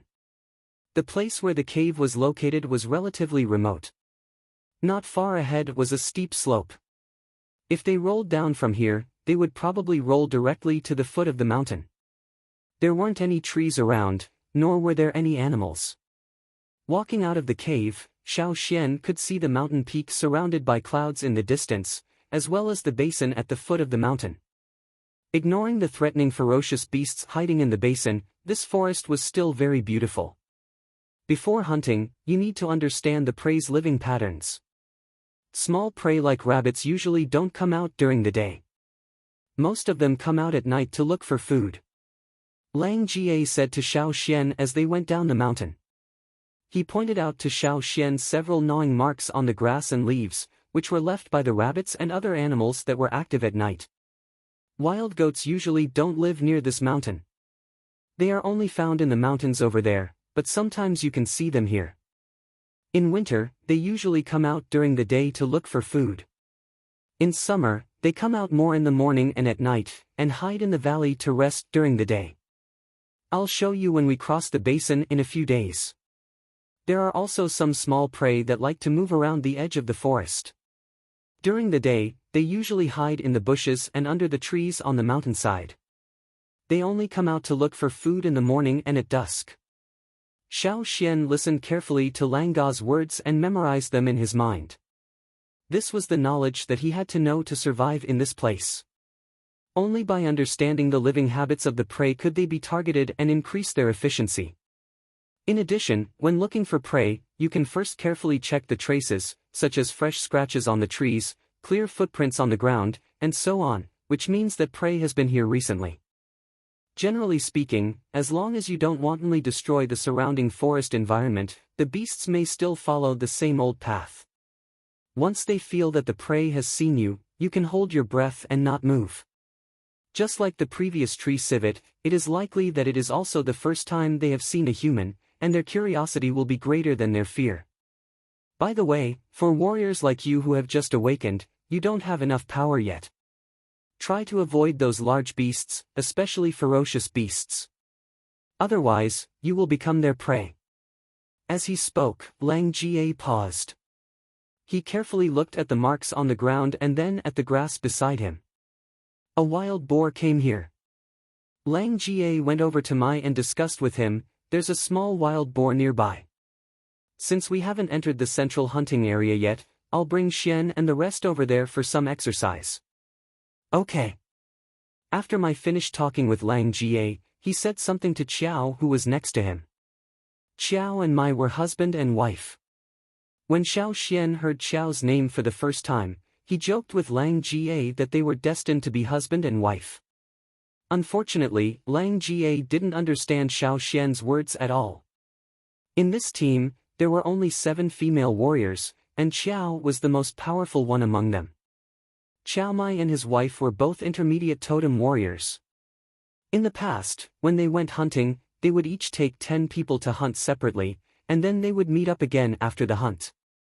According to the action plan discussed with Mai Zhao, Qiao left with a team to track the giant horned deer. Mai continued to lead the rest of the team along the original route. Lang Jie, you and Ong go to find that wild boar. I'll go over there with the others. Don't go too far. Got it. Lang Jie had set traps in many places on the mountain, including rope traps, falling stone traps, and sharp knife traps. Lang Jie pointed them out to Xiao Xian one by one, so that he wouldn't fall into them. Soon, Lang Jie found the wild boar's trace.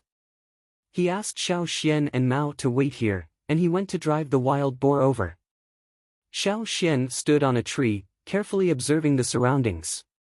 Although Mai and Lang Jie said that there were no large beasts around, he still had to be careful of some insects and snakes. The sound of the wild boar came from not far away, and it was approaching. Obviously, Lang Ga's driving worked, and the wild boar didn't run to other directions. Listening carefully, Xiao Xian held the long spear in his left hand, and took out a short spear from his back with his right hand.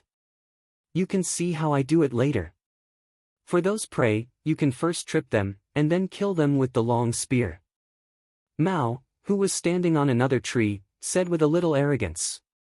Without the others, this guy didn't pretend anymore, and acted like an experienced person. Xiao Xian glanced at him, and continued to listen to the sound that was getting closer and closer. Lang Jie and Mai both said that it was a small wild boar, but from the sound, Xiao Xian didn't feel that it was small at all. The wild boar that rushed out of the bush was at least 400 pounds. At first glance, it looked like a bear. But obviously, such a size could only get the word small from Lang Jie and the others. The wild boar rushed very fast. The wild boar seemed to realize that there was an ambush here, so it turned around. Xiao Xian quickly chased after it, and Mao, who was on another tree, ran in front of Xiao Xian. Whoosh! A short spear shot towards the wild boar like an arrow leaving the bow. Whoosh! The spear head went straight into the ground, and the body of the spear passed by the wild boar. The wild boar's reaction was really fast, but after the first spear was shot, the second spear also arrived. Suddenly, there was an ear-piercing squeal in the forest. The second spear was stuck in its neck, and half of the spear head went in. The wild boar screamed, and rushed to a big tree with the spear in its body. When it got close to the tree, it rubbed the spear off its neck with the help of the tree trunk. There was only a little blood on the tip of the spear that was rubbed off. Obviously, Mao's throw just now did not cause much damage to the wild boar. Mao was annoyed that he did not get the spear after throwing twice in a row. He was eager to show off just now, so he did not take the opportunity to throw the spear 3 times in a row. He held the third spear in his hand and continued to chase. He did not find any movement from Xiao Xian behind him, and thought, even if I missed, I will not miss next time.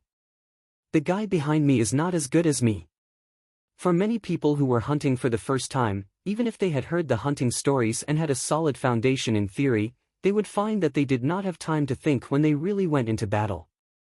Therefore, the people who were hunting for the first time were either too impatient to take the opportunity to shoot, or they felt that they could not find the best opportunity to shoot, so they kept waiting, and finally found that the opportunity had been missed. Therefore, in Mao's opinion, although he did not take the opportunity to shoot, at least he hit the target once. It was better than Xiao Xian, who did not shoot for a long time. After being stabbed, the wild boar did not slow down. Instead, it ran even faster than before, as if it was going all out. Just when Mao was about to shoot, he heard a quick whoosh sound behind him, and the next moment, the spearhead was inserted into the ground.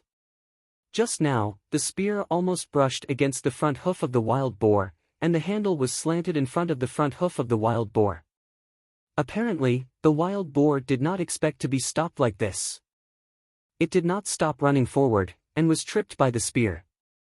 Before it could react, the second spear came, and it happened to be in front of the raised front hoof of the wild boar. The wooden handle of the spear was broken by the wild boar's strong momentum, and the wild boar was also tripped by the two spears. It rolled on the ground, and when it was about to get up, a figure jumped up from a nearby tree, and rushed over. The spear was like a shooting star, falling straight from the sky, and pierced into the wild boar's neck, which was the spot where the skin was hurt just now. An ear-piercing screech was heard, louder than before, and it hurt people's ears. Xiao Xian did not pull the spear out immediately. Instead, he gripped the spear and exerted more force. Puff! The spearhead almost pierced through the wild boar's neck, and the wild boar's howling stopped abruptly. Only its four hooves were still struggling, but it was too weak to fight back. Chapter 44. Lang Jie and the others soon appeared next to the wild boar. They had been watching from behind, thinking that it would take a while for the two kids to kill the wild boar. Unexpectedly, they did it so quickly. Not bad. Lang Jie said, looking at the wild boar that was still alive. To use a stone spear, one must be fast, accurate, and strong, or it would be difficult to use it effectively, not to mention the wild boar with thick skin. No matter how good the stone material was, it had to be used properly. However, judging from the situation just now, the two kids were good at using the spear. Lang Jie and the others nodded in their hearts. But Mao, standing next to them, was still in a daze. He did not expect that Xiao Xian, who had not made a move before, could be so fast. From the first spear to the wild boar's neck, it was only a blink of an eye. Was this really the first time he had hunted? Not only Mao, but Lang Jie and the others were also sighing in their hearts. No wonder Mai allowed Xiao Xian to follow them this time. This kid really had the talent. In fact, Xiao Xian was just following his intuition. It was his first time hunting, so he naturally did not have much experience.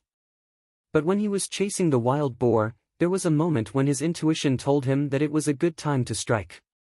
So, he did not hesitate to use his totem power. Two short spears were shot out one after another, and then the last hit was fatal when the wild boar was tripped. If the wild boar was not tripped, it would be difficult for him to accurately pierce the wound. Xiao Xian looked at the broken handle in his hand, frowning slightly. Two short spears and a long spear were all broken. The first two were broken by the wild boar, while the long spear was broken because the handle could not bear the force when he stabbed it. It seemed that besides the stone material of the spearhead, he also had to pay attention to the wood. Don't worry, there is plenty of good wood in the forest. We can cut some back and make them in the cave. Lang Jie comforted him. Indeed, in the tribe, there was not much good wood in the surrounding mountains. Stones were okay, but wood was not so satisfactory. Therefore, every time the hunting team went out, they would bring more spearheads, and the wood for the handles would be found in the forest. For larger beasts, Lang Jie and the others would first bleed them and put the blood into a bottle made from plant fruits such as a gourd. The blood could be eaten, and the meat that had been bled was easier to store. At this time, Lang Jie did not forget to impart his experience to Xiao Xian. The life of a wild boar is actually very fixed. Most of the time, it will rest in the grass near the water. Its daily foraging route also rarely changes. It will only look for a new place when it runs out of food or when it is threatened. When the temperature in the mountains drops, they will move to the valley that faces the sun and avoids the wind. He planned to skin the wild boar and dig out its internal organs before its body temperature dropped. However, before he could do anything, he heard a few whistles. It was a signal from the microphone, indicating that Lang Jie and the others should hurry over. There was a big prey over there. Lang Jie and the others had no time to skin the wild boar. Their expressions changed, and they packed up their things and rushed to the place where the whistles came from. "Don't worry about that wild boar. Hurry up and follow us," Lang Jie said. Xiao Xian did not waste any time. He did not look at the prey on the ground again, and followed Lang Jie and the others. There were different levels of prey. Different prey contained different amounts of energy in the meat. Compared to the same size of meat, the higher level prey could fill your stomach and even make you feel bloated. However, the lower level prey would not only not fill your stomach, but would also feel hungry after a while of exercise. This was also the reason why many warriors preferred the higher level prey in the forest, especially the ferocious beasts, rather than the common wild beasts. There must be a reason why people in the tribe called them ferocious beasts. For example, the black wind that Lang Jie mentioned last night belonged to the category of ferocious beasts. However, the people in the tribe did not dare to provoke and kill the black wind, because it was too difficult. The thumping sound was getting closer and closer. It sounded like a large creature was stepping on the ground. The ground was shaking, and there was also the sound of breaking wood. Many small wild beasts around were running away, trying to avoid this dangerous place. "You two stay away." Lang Jie stopped Xiao Xian and Mao from getting closer, and the others quickly went over there. When he saw the creature, Xiao Xian took a deep breath. He finally knew why Mai and Lang Jie said that the wild boar was small. Compared to the giant creature in front of them, the wild boar was like a toy car, while the one in front of them was like a fierce armored vehicle. Four-fanged wild boar. It's a four-fanged wild boar. Mao, who was standing next to him, was both surprised and excited. After all, it was not easy to come across such prey when hunting outside. He did not expect to see one on his second hunting trip.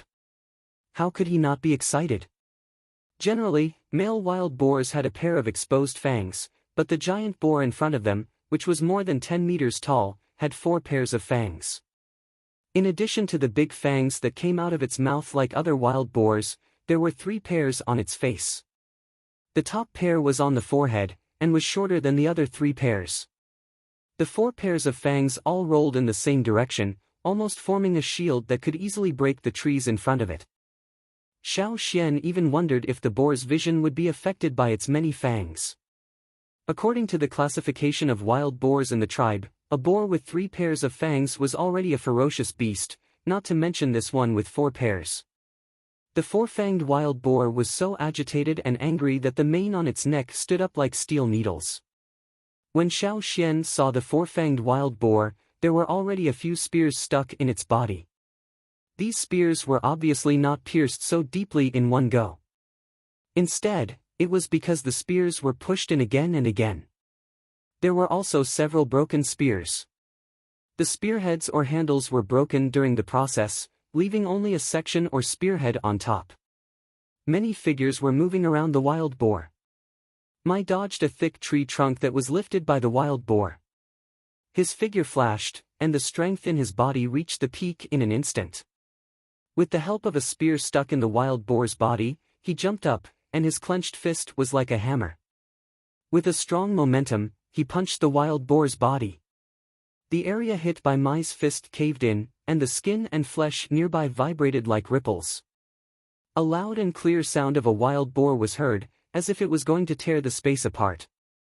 The blast of air from the wild boar's mouth was like a hurricane, whistling to the surroundings. The nearby branches were all blown away by the blast of air, and countless leaves and broken branches were forcibly blown off from the trees, flying far away. Xiao Xian, who was standing not far away, naturally felt such a strong whistling skill. It was so fucking smelly. After being punched again and again, the four-fanged wild boar was really anxious. Some of the protruding stones along the way were smashed into pieces by its hard big hooves.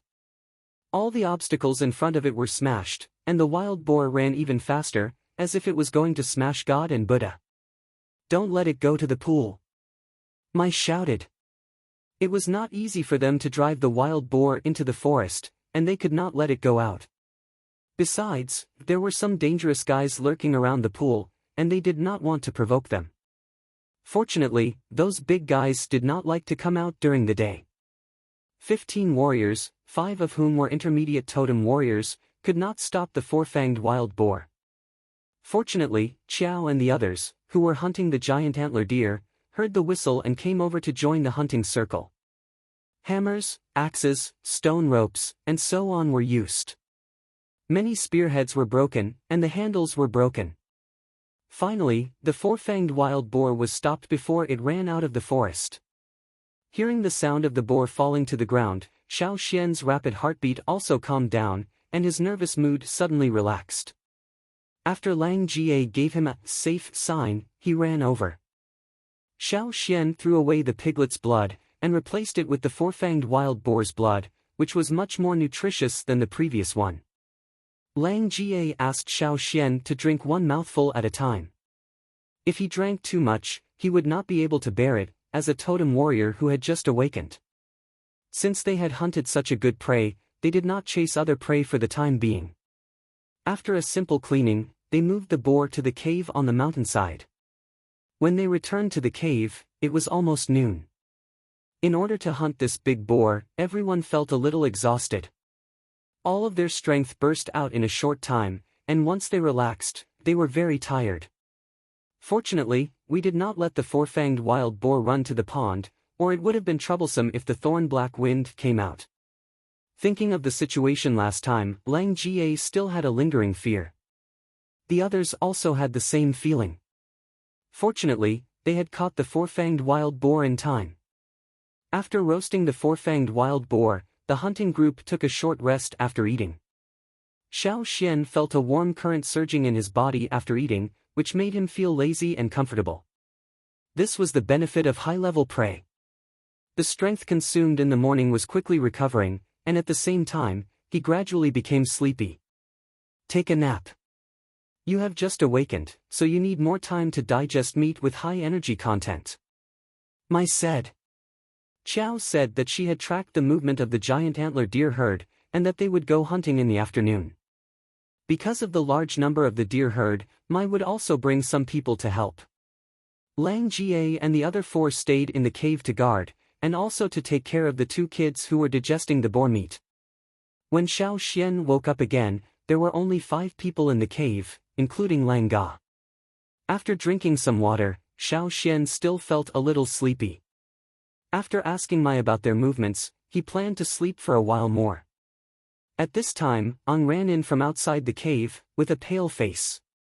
I just heard the cry of the thorn-black wind. It seems that Mai and the others got into trouble when they brought the prey back. Why would the thorn-black wind come out in the daytime? The sun is not down yet. Lang Jie and the others were so shocked that they jumped up. Although the sun had already set, it was not yet dusk, and the thorn-black wind usually came out at night, and most of the time it was late at night. Do you think it is revenge from last time? So it came out of the pond and advanced to block Mai and the others? Ang said worriedly. Shall we go and help them? Someone suggested. Lang Jie opened his mouth, and glanced at Xiao Xian and Mao who were lying on the side. It's okay. You go ahead. It is safe in the cave. Xiao Xian said. It was not suitable for him to join them in his current state. If he went, he would be a burden. You go ahead. Mao also woke up. The thorn-black wind is not easy to deal with. Although Mao did not go with Mai and the others last time, he heard from others that it took almost all the strength of the whole team to get rid of the tough big guy. It was not easy. Okay. Xian, you two stay in the cave and don't go out. Lang Jie and the other four left the cave, and the boulder at the entrance was moved back to block the entrance. There was another vent in the cave, so they would not be suffocated. As long as Xiao Xian and the others did not come out, it was indeed safer to stay in the cave. Chapter 45. After Lang Jie and the others left, Mao paced back and forth in the cave anxiously. He still didn't know what to do. He scratched his head impatiently and looked around, trying to find something to distract himself. When he turned his head, he saw Xiao Xian sitting on the straw mat with his legs crossed and staring blankly. Hey! Mao shouted towards that direction, why aren't you worried?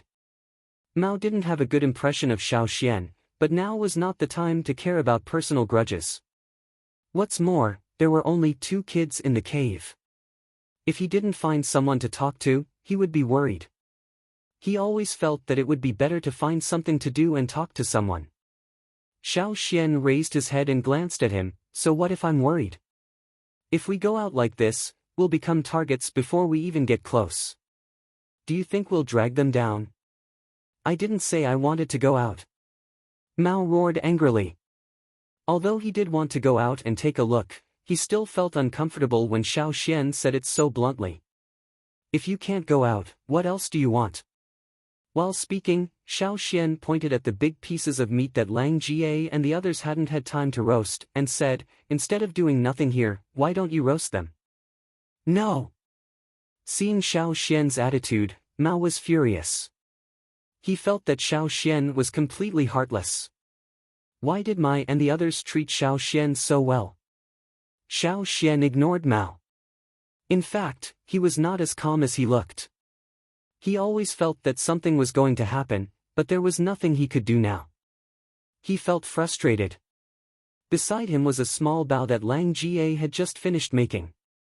It was tightly wrapped with vines, and the string was soaked in beast blood and some kind of grass juice.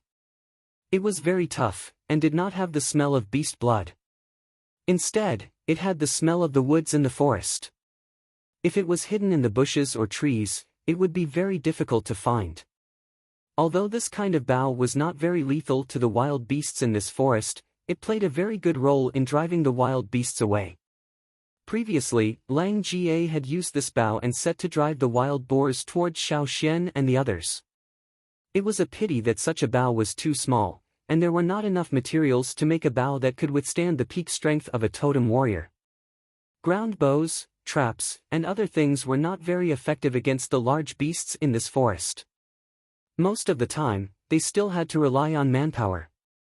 Xiao Xian sighed almost imperceptibly. He wondered how Mai and the others were doing. Hopefully, there wouldn't be any casualties this time. Hunting was always filled with danger. One moment it was calm and tranquil, and the next moment it might be like standing on the edge of a cliff. The slightest carelessness could cause one to fall into the abyss without leaving behind a corpse. Compared to that, the tribe was really comfortable. No wonder old Ku said that they must go into the forest to have a look. If they stayed in the tribe, they would never feel such pressure. Here, they could only try their best to survive under the pressure of the cruel law of nature. If I don't eat you, you will eat me. In this place, there were more ferocious beasts than humans. It was extremely difficult to rely on one's own strength to get food and survive in this dangerous forest. Of course, the warriors in the tribe had their own special source of power, but no warrior was strong enough to go hunting alone in the deep forest. Only by working together and relying on the strength of the group could one survive. Just like the four-fanged wild boar that they had encountered before, and the thorn-black wind that Mai and the others were fighting hard against. There was still a long way to go from a rookie to a hunter. He stopped thinking about it, because it was useless to think too much. Xiao Xian cut off a small piece of meat from the large piece of bloody meat on the side, poked a small hole with a stone spear, and pierced the meat with a half-meter-long stick. Then, he took it to the fire and roasted it for a while. When a layer of burnt skin formed on the surface of the meat, Xiao Xian moved the stick to a position slightly further away from the fire to prevent the oil from flowing out. Xiao Xian continued to roast it. Mao, who was anxious and didn't know what to do, turned around twice and looked at Xiao Xian again. He asked in a bad tone, "What are you doing? Roasting it for yourself?" If it was roasted by the hunting team, they would not only roast such a small piece. But Xiao Xian only roasted such a small piece. Obviously, he roasted it for himself. Yes. Xiao Xian answered weakly. He was really hungry, and the energy he gained from eating the meat was gone again. Now that he couldn't do anything else, he might as well fill his stomach first. Only when he was full would he have the energy to do other things. Mao's face twitched. He was still a little full. The four-fanged boar meat he had eaten before was about the same size as Xiao Xian. Mai had calculated it before he cut it for them. Too much meat would cause indigestion. If he didn't move after eating, he wouldn't be hungry for the whole day. But now Xiao Xian was roasting meat again. "Eat until you die," Mao said angrily. Xiao Xian didn't care. He was really getting hungrier and hungrier. He didn't move much. When the meat was roasted, Mai and the others still hadn't come back. Xiao Xian felt the warm feeling after eating the meat again. He was sleepy. He wanted to wait for Mai and the others to come back, but his eyelids were getting heavier and his mind was a little muddled. He couldn't stay awake anymore. Xiao Xian said to Mao, who was walking back and forth to the entrance of the cave, "I'm going to sleep for a while. Wake me up if anything happens. Don't go out by yourself." Seeing that Xiao Xian still had the mood to sleep, Mao pointed at Xiao Xian angrily. His chest heaved up and down. He wanted to punch Xiao Xian, but he restrained himself. However, after Xiao Xian fell asleep, Mao walked back and forth. As he continued to digest the meat and store the energy, he also felt sleepy. He had no choice. He couldn't wait for Mai and the others to come back, and he couldn't go out of the cave. So he just lay down and fell asleep. The sky outside the cave was getting darker and darker. The sun was about to set, leaving only a little halo on the edge of the mountain in the distance. The halo was getting smaller and smaller. The noisy forest gradually quieted down. The day animals had already retreated to their resting places, and the nocturnal animals were also getting restless as the night deepened. At the same time, Mai and the others, who were stopped at the foot of the mountain, were also very depressed. The thorn black wind was very territorial.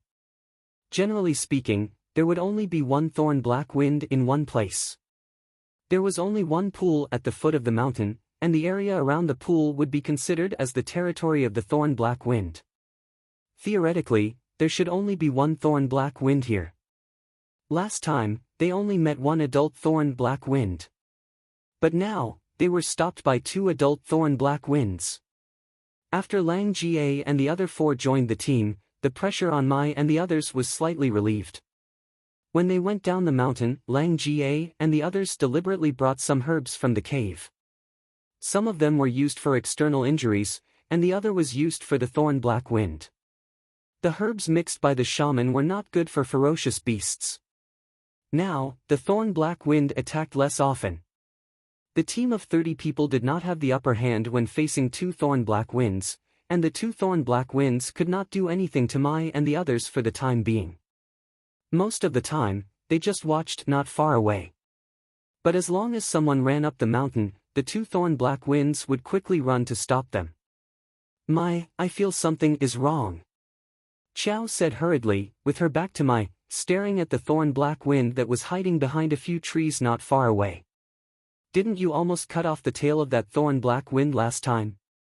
"I have observed, but there is no trace on the tails of these two thorn black wind. During the last hunt, Mai's team almost used all of their strength to force that crazy thorn black wind back. Mai almost cut off the tail of that thorn black wind. The wound was near the tip of the tail. After 30 days, even if the thorn black wind had a strong recovery ability, it was impossible for it not to leave any trace. But now, There was no trace on the tails of these two thorn-black winds. Chapter 46.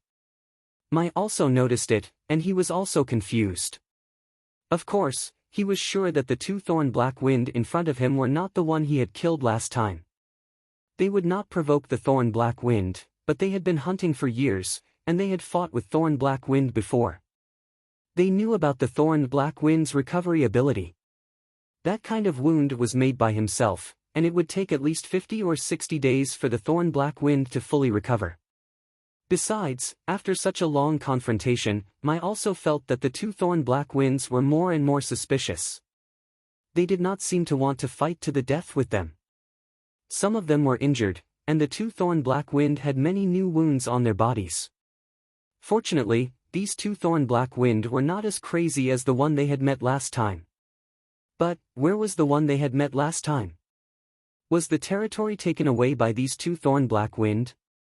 It seems that they just want to stop us from going up the mountain, said Xiao. They can roar. Another middle-level totem warrior, who was about the same age as Mai, was confused. His hunting experience was no less than Mai's. He had met thorn-black winds several times before, and heard a lot about them from the older generation warriors. He knew more about the habits of these ferocious beasts than Mai and the others. It's not just the habit of dominating the territory. As killers who are used to lurking in the dark, the thorn-black wind seldom roars. Their signature is the sound of shaking thorns, not their roars. The warrior said quickly. Lang Jie and the others had heard the thorn-black wind's roars on the mountainside, so they went down the mountain to help them. So many strange things were put together, and they had to think more. What were these two thorn-black winds trying to do? In the twilight, the fast-moving shadows were a little blurry, and the shaking sound of the thorn-black wind came from the bushes from time to time. When the thorn-black wind was excited, the thorns on its body would shake, making a dense shaking sound. The sound was not loud, but because it was so dense, it was not hard to hear. In the dark night, the sound was like a death knell, and all the other animals around had already run away. Hearing the sound, everyone's hearts became heavier, and their backs were soaked with cold sweat. We can't wait any longer, we have to get rid of these two, Mai said in a deep voice. The sky was not completely dark yet, so they could still see some of the surrounding scenery. However, as night fell, the dark environment would be extremely unfavorable to them. If they didn't chase the two thorn-black winds away and directly ran up the mountain, the two thorn-black winds might chase after them. They couldn't let the two thorn-black winds chase them all the way to their cave. Although the thorn-black winds didn't like the environment on the mountain, it didn't mean that they wouldn't chase after them. Besides, there were two kids in the cave on the mountainside. Go! After a short rest, Mai ordered the whole team to fight the two deer with all their might. Xiao Xian was dreaming again. After such a long time, he entered that dream again. However, this time, there was no night swallow or snowflakes in the dream. It was dark in the dream, but he could clearly feel a strong chill, as if something was hiding in the darkness. At the same time, there were some dense rattling sounds in the darkness, as if something was shaking. Xiao Xian suddenly opened his eyes and sat up. He touched his forehead, which was covered with cold sweat. Feeling the chill on his back, Xiao Xian shivered and moved closer to the bonfire. Looking at the burning situation of the wood in the bonfire, Xiao Xian guessed that it had been a while since Lang Jie and the others left. It should be dark now. Why hadn't they come back yet? What had happened? Was anyone hurt? Thinking of the dream, Xiao Xian took a deep breath and tried to calm down. The chill in the dream was much stronger than the night swallow last year. Xiao Xian still felt his heart was beating fast when he woke up. He didn't know whether it was because of the fear or something else. Xiao Xian looked to his side and found that Mao was leaning against the cave wall, sleeping soundly. Xiao Xian had made a lot of noise when he got up. Warriors who went out hunting were usually very alert and would wake up at the slightest noise. However, Mao didn't wake up. Apparently, he was sleeping soundly, which should be the effect of the meat. Well, in this way, he wouldn't be spinning around in the cave like a top. Xiao Xian felt that he had calmed down and his body was getting warmer. He added some wood to the bonfire and got up to walk to the entrance of the cave. With his previous experience, he knew that he wouldn't dream for no reason. He just didn't know what was out there. The boulder blocked the entrance of the cave tightly. It was hard for Xiao Xian to push it away with his own strength. Xiao Xian didn't plan to push the boulder away either. He didn't know how many dangers were out there. It would be safer with the boulder as a shield. The entrance of the cave was more than 50 meters away from where Xiao Xian had been sleeping. Step by step, Xiao Xian walked towards the entrance of the cave. His heart, which had just calmed down, began to beat fast again. The closer he got to the entrance, the stronger the sense of danger became. His hair was shivering all over, as if he was being pressed by a piece of ice. Xiao Xian's steps became slower and slower as he approached the entrance of the cave. Even his breathing became careful, for fear of making too much noise. When he was about 10 meters away from the entrance of the cave, Xiao Xian heard a series of close-knit clatter sounds. It sounded like it was ringing in his ears, but also like an illusion.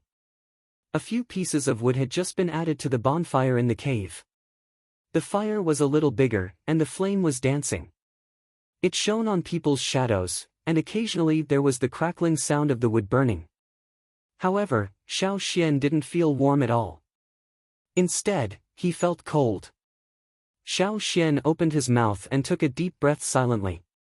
After adjusting his mood, Xiao Xian tightened his nerves and stepped back quickly and quietly.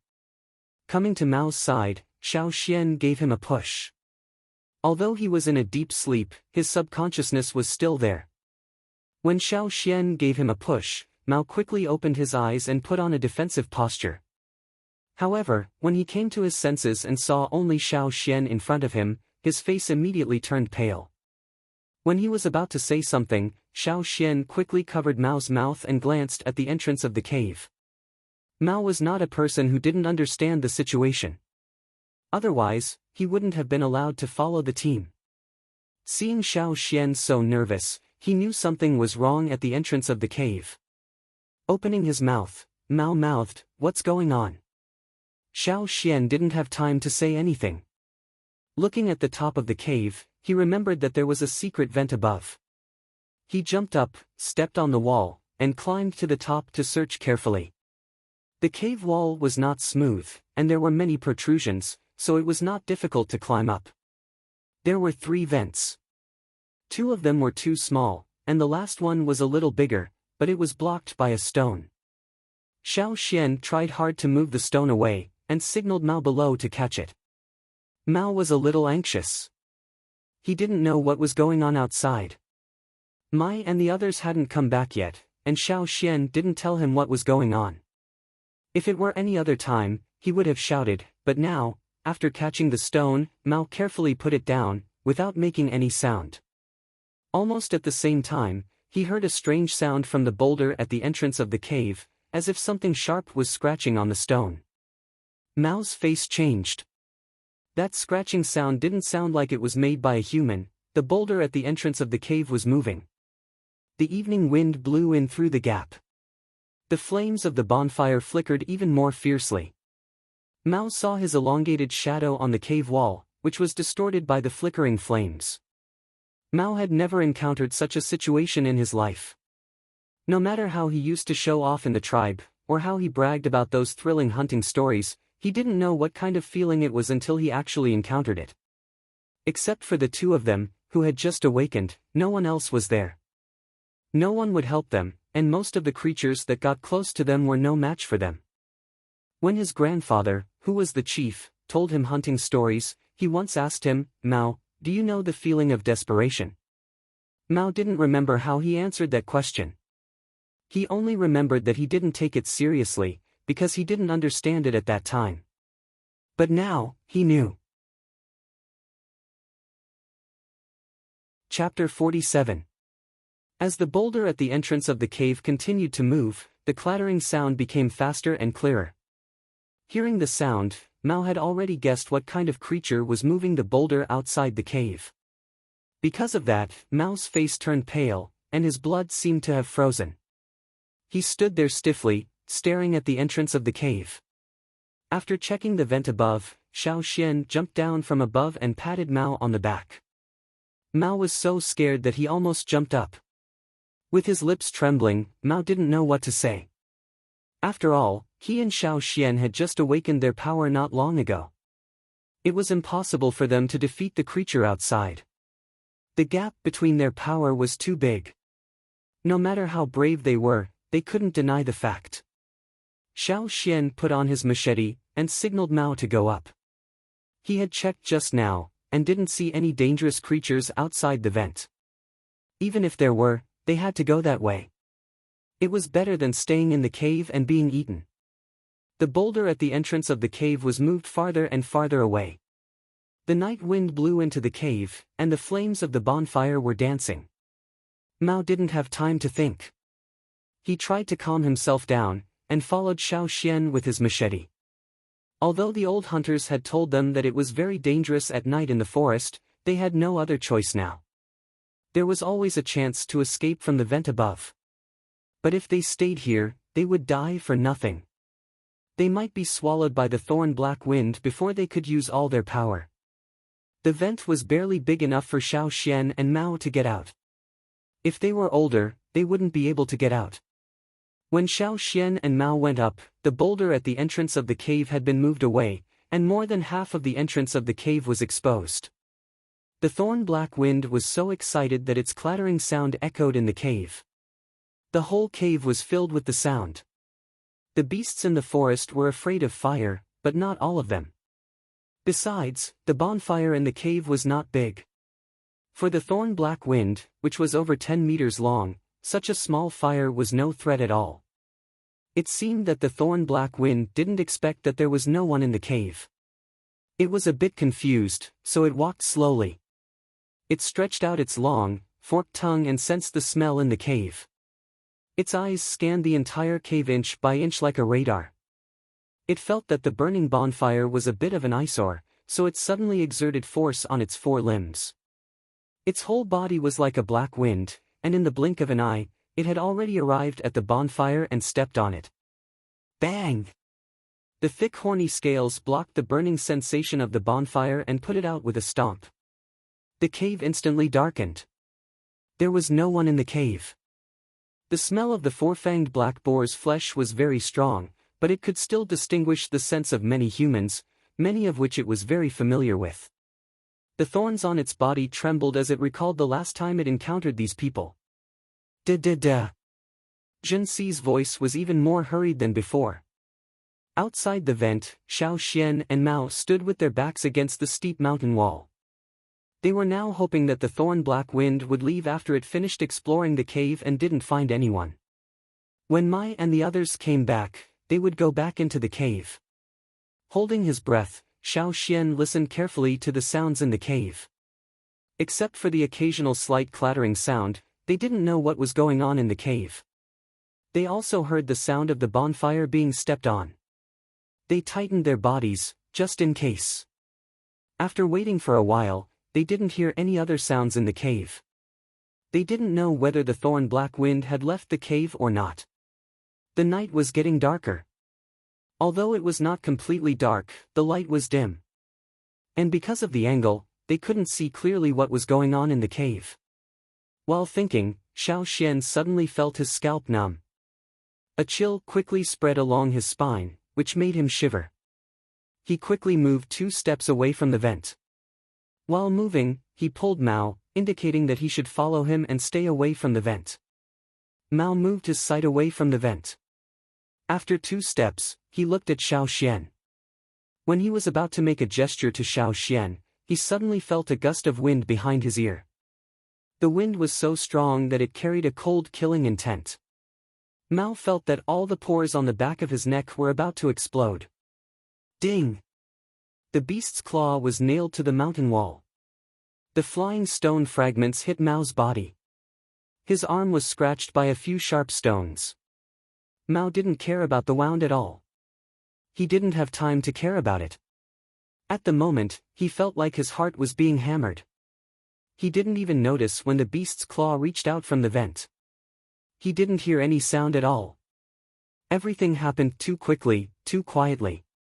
If it wasn't for Xiao Xian pulling him to the side, and if it wasn't for the fact that the vent wasn't big enough for the beast's claw to fully extend, Mao would have been nailed to the mountain wall by the claw, or even directly slapped to death by it. The claw that reached out from the vent was nailed to the mountain wall. When it pulled out, the sharp claw directly pried out a big piece of stone. When the claw closed, the stone was instantly crushed. The beast's claw didn't catch anyone, and when it pulled back, it also scratched off a piece of the vent. The vent that was only big enough for a child to pass through suddenly became twice as big. Not only that, the beast's claw seemed to want to continue expanding the vent. Obviously, the thorn black wind already knew that Xiao Xian and Mao were outside, and had its eyes on them. "Let's go." Xiao Xian and Mao quickly ran away. Such a steep mountain wall was actually not that difficult for them. It wasn't completely dark yet, and they just needed to stay calm and not make any mistakes. One wrong step and they might fall down the mountain wall. With their physique and reflexes, they wouldn't fall to death, but it was very likely that they would be blocked by the thorn black wind behind them. "Which way should we go?" Mao asked. Because of what happened just now, he had more trust in Xiao Xian. After all, there were several times when Xiao Xian had sensed danger before he realized anything. "Let's go up the mountain," Xiao Xian said. This was also the question that Xiao Xian had just thought about. Mai and the others should be at the foot of the mountain now. It was a good idea to ask them for help, but if they ran down the mountain, it was still a problem whether they could successfully get rid of the thorn black wind behind them. That big guy's sense of smell was too sensitive, and Xiao Xian didn't have the confidence to get rid of it directly. Besides, Mai and the others hadn't been able to go up the mountain smoothly, and he didn't know what the situation was like there. The situation at the foot of the mountain was unclear, so it was obviously not a good idea to go down now. There was another reason, which was just Xiao Xian's guess. While running up the mountain, Xiao Xian asked, "Is the thorn black wind afraid of the cold?" Xiao Xian's question reminded Mao of something. "I heard that the thorn black wind seldom goes up the mountain, and likes to stay in warm and humid places."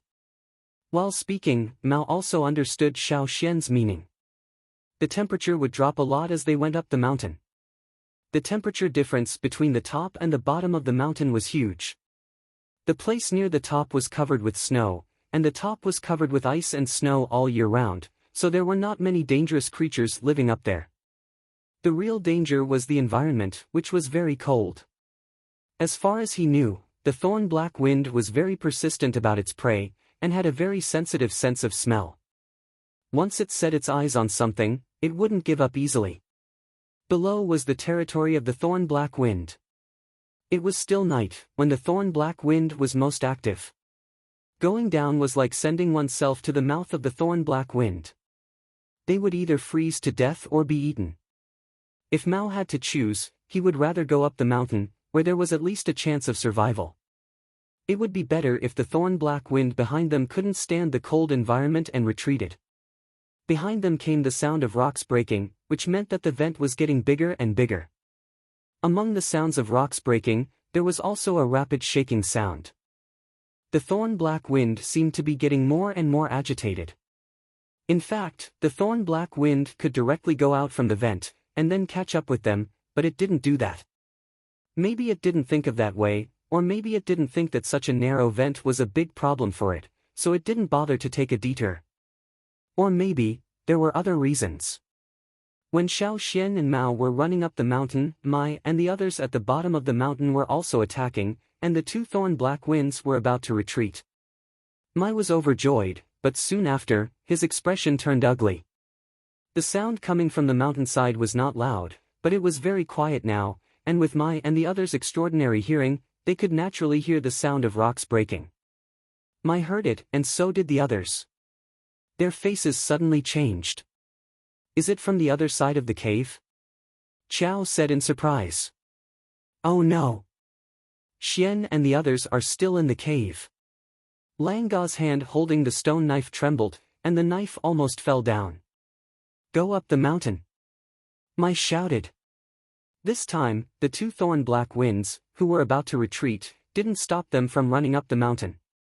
Without caring about anything else, Mai led the others and rushed to the cave on the mountainside. The sound of rocks breaking didn't last long, and soon it died down, which made Mai and the others even more worried. If there were sounds, they could still hope that the two kids were fine, but if the noise died down, it meant that the crisis was over, or, Mai didn't dare to think further, and just tried his best to rush there. When they finally arrived at the cave, their faces were all pale. With the strength of Xiao Xian and Mao, it was not easy for them to move this huge rock. Even if they wanted to move it, they might not be able to move half of the cave. With their small bodies, they could go in and out freely through a small crack. Of course, it was not the two kids who moved it. Moreover, there were familiar claw marks on the huge rock. Seeing the huge rock that was moved away, and the obvious claw marks on it, Langa's legs went soft, and he almost knelt on the ground. Mai didn't have time to get a torch, and rushed into the cave. But at this time, there was only a mess in the cave. The cold wind that poured in from the hole and the vent made their hearts feel cold. Plus equals plus, let's go to bed early tonight. Chapter 48. Damn it! It's that guy from last time. It's him, it must be him. Those two at the foot of the mountain were also found by him. Combined with what they had seen at the foot of the mountain, they had guessed something. They had never thought that the one they had met last time would be so persistent. Before, they only knew that the thorn black wind was tough, but they had never thought that in order to attack them, it could find helpers. As the saying goes, it's easier to invite the devil than to send him away. The two helpers at the foot of the mountain would probably occupy this area. Last time, the thorn black wind would rather lose its territory to take revenge on them. I knew it. I knew it wouldn't give up easily. Xiao looked at the mess in the cave, and her voice was full of depression. During the last hunting trip, Hoodlum naturally followed Mai's team, together with another kid. They were all led by several intermediate totem warriors in the team. According to the old rules, if an intermediate totem warrior led a newcomer, Mai wouldn't say anything. The other teams all did the same. Later, when they were hunting in the basin, Hoodlum targeted a small thorn black wind that was alone. It was still daytime. Maybe the big one was sleeping in the pond, but the small one didn't. It was curious about the outside world, so it came out and chased a fox away from the pond. Hoodlum and the others saw it. Compared to the adult thorn black wind, the newborn thorn black wind was much easier to deal with. In the tribe, the newly awakened warriors would wear the trophies they had hunted in the previous year and compare them with each other during the snow festival ceremony. Although the shaman and the chief didn't include this rule in the ceremony, it had almost become a recognized practice. Hoodlum was satisfied to hunt a thorn black wind, even if it was a small one. That was where the problem came from. Hoodlum was about to make a move. With the help of a few other warriors, he managed to kill the small thorn black wind, but the big one came. That was the beginning of the trouble. The cub had been killed, and the murderer had been caught red-handed. The big thorn black wind went mad and chased after them like a madman. Several intermediate totem warriors who were protecting the cub could not fight against a crazy adult thorn black wind, so they hurriedly called for help. After injuring several people, they finally forced the big thorn black wind to retreat. Hoodlum did not take the baby thorn black wind's body away. If he did not leave the body behind, the big thorn black wind would continue to chase after them. The two people who were seriously injured during the last hunt were injured during that incident. If Mai and the others hadn't rushed over in time, those two people would probably have died. The reason why the few children who participated in the hunting last time, except for Mao, was that they were afraid of encountering similar situations again. Xiao Xian was an exception. Mai valued Xiao Xian's ability and hoped that Xiao Xian could adapt as soon as possible. In addition, Mai thought that Xiao Xian was more sensible and obedient, so he brought him along. Therefore, there were only two children in the whole hunting team this time. Unfortunately, both of them were in their hunting team.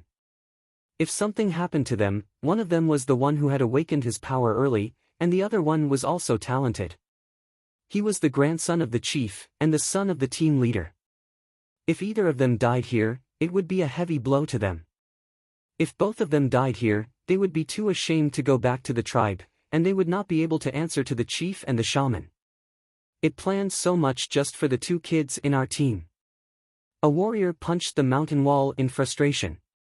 Last time, they killed its cub, and this time, it killed the human cub. It would rather take the risk of losing its territory and lurk in the daytime. It even climbed up the mountains that it usually didn't set foot in. Sure enough, no ferocious beast could be underestimated. We shouldn't have taken this route. Mai regretted it now. He had underestimated the thorn black wind. There might be other unknown dangers in taking the new route, but if he had known this would happen, he would rather take the risk and take the new route. But now they had no time to regret. After checking all the traces, they divided into several groups and went up the mountain. But it was dark now, so it was not convenient to find people. They also had to guard against other threats. Xiao Xian and Mao almost used all their strength to run for their lives. For Mao, even with the totem power and enhanced vision, he still could not see the mountain path clearly at night. The two crescent moons were completely covered by the clouds in the sky, and it was pitch dark all around. Xiao Xian was in the front, and he let Mao follow him. At least, they could avoid some caverns and places that could easily get tripped. Stepping on footprints was a game that the kids in the tribe started to play when they were very young, especially the kids who lived in the mountains. The adults in their families even took it as an early training activity. It was not too difficult for them to step on the footprints in front of them. Now Mao was running with Xiao Xian, and even stepped directly on Xiao Xian's footprints. When Xiao Xian jumped, he jumped as well. However far Xiao Xian jumped, he jumped as well. When Xiao Xian turned to the left, he turned to the left as well. He could judge the terrain according to Xiao Xian's footsteps. This was a game that he had played since he was little, so it was not difficult for him to deal with it. If it was daytime, those footprints would only be the footprints of one person, and no traces of two people running would be found. Mao had many doubts in his mind. He did not know why Xiao Xian was so sensitive to danger, nor why he could tell where the caverns were in such a dark environment. The mountain was rugged, and there were many caverns. He could hear the sound of the thorn black wind stepping on the caverns behind him. It would sound every once in a while, and now it was much more frequent.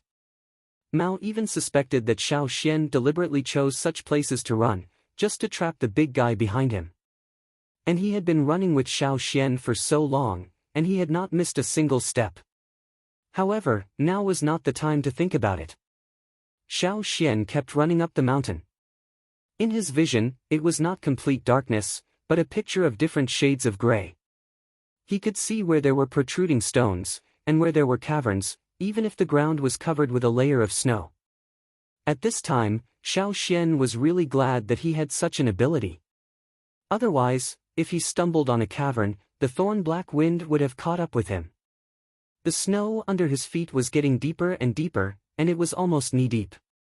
The temperature was getting lower and lower, and snow was falling from the sky. Xiao Xian felt that his face was frozen, and it was getting harder and harder to move forward.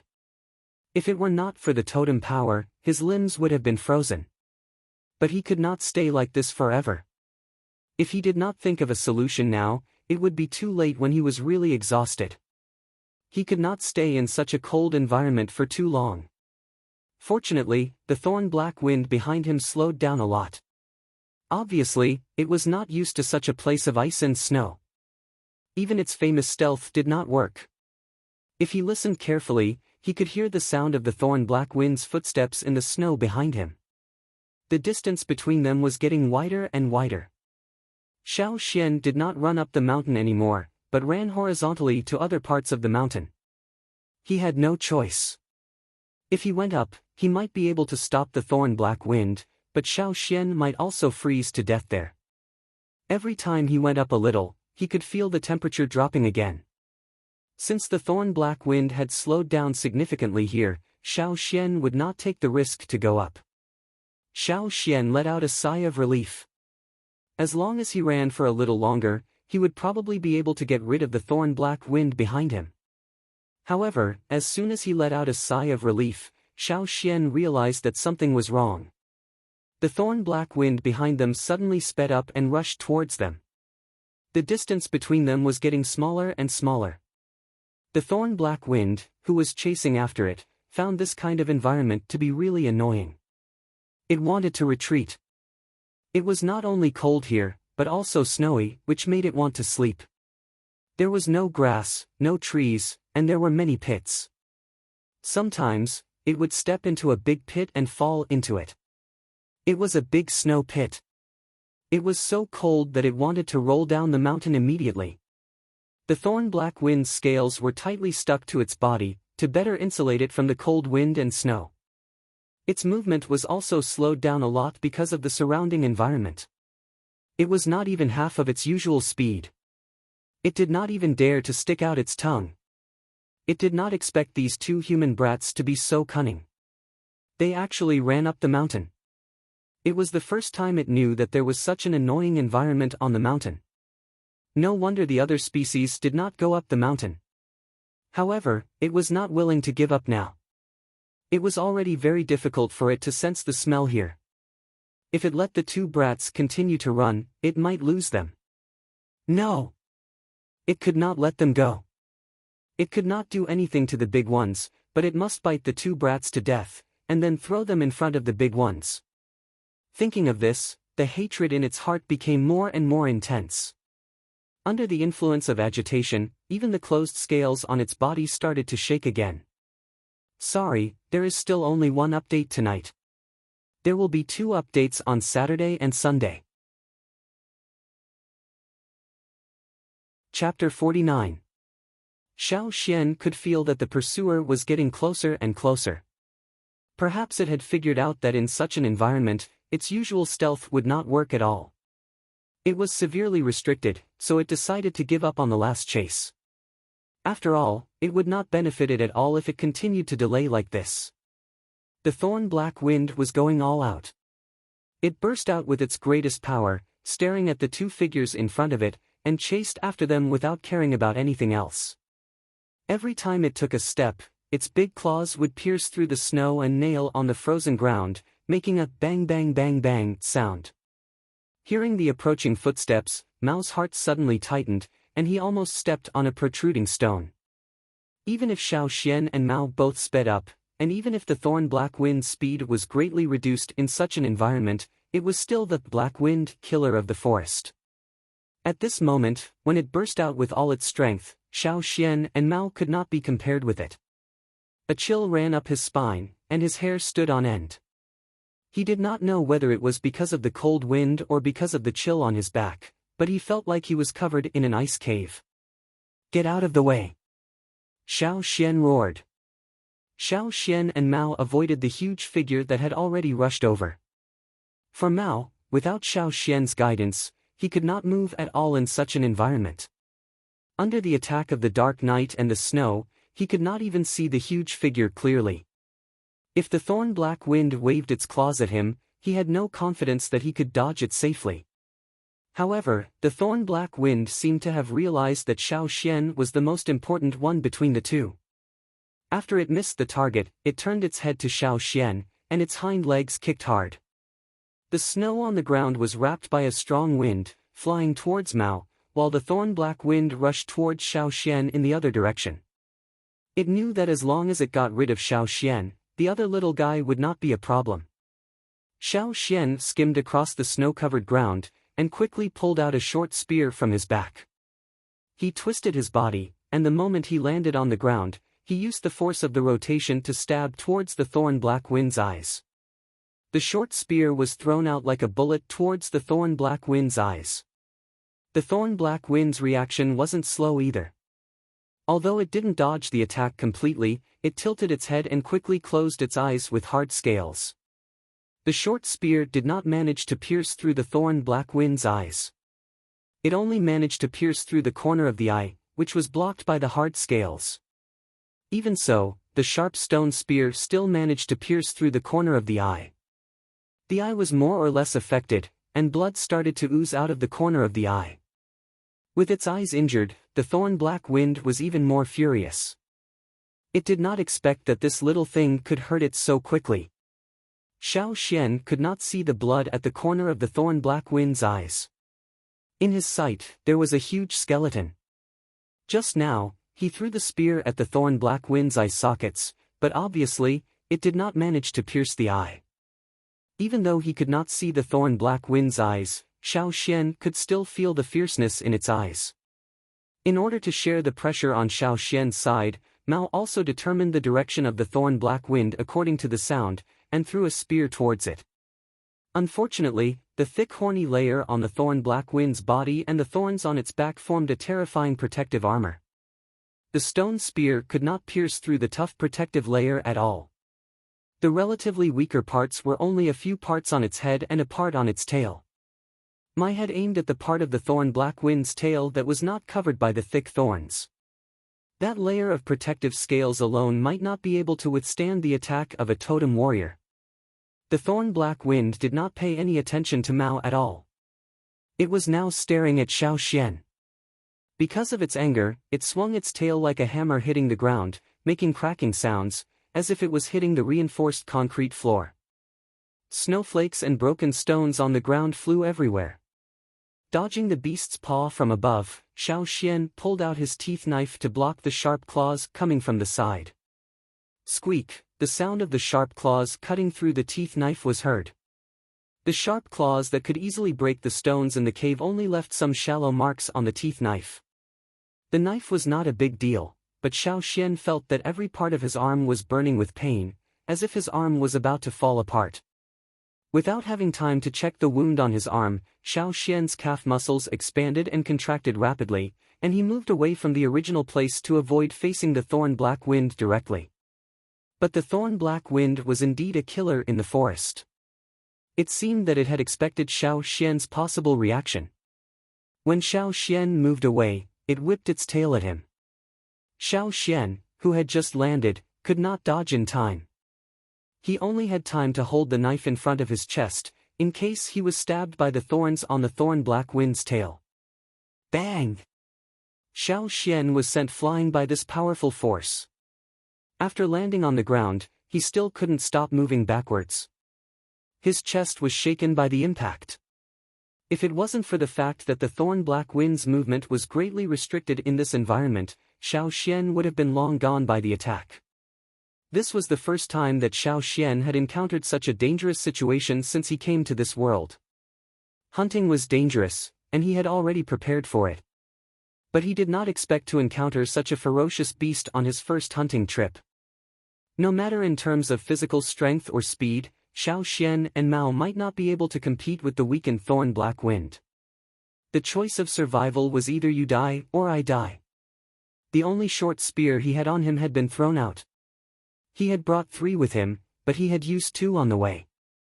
Now, Xiao Xian only had the teeth knife given to him by old Ko, and the 3 spearheads in the animal skin bag that he had not used yet. Mao did not stop making trouble for the thorn-black wind, but the thorn-black wind did not take him seriously. When he followed Xiao Xian out of the cave, he brought 7 short spears with him. He had already thrown out 5 of them, and the 6th one almost hit the thorn-black wind's eye. This time, the thorn-black wind finally looked in that direction. Now was the time. This might be the only chance. At this moment, Xiao Xian's eyes were full of killing intent, and the totem power in his body reached the peak. He suddenly stomped his feet and rushed out. However, Xiao Xian did not rush in a straight line, but changed his direction with the help of the stone spear that was stuck in the ground. The thorn-black wind did not expect that Xiao Xian would change his attacking angle.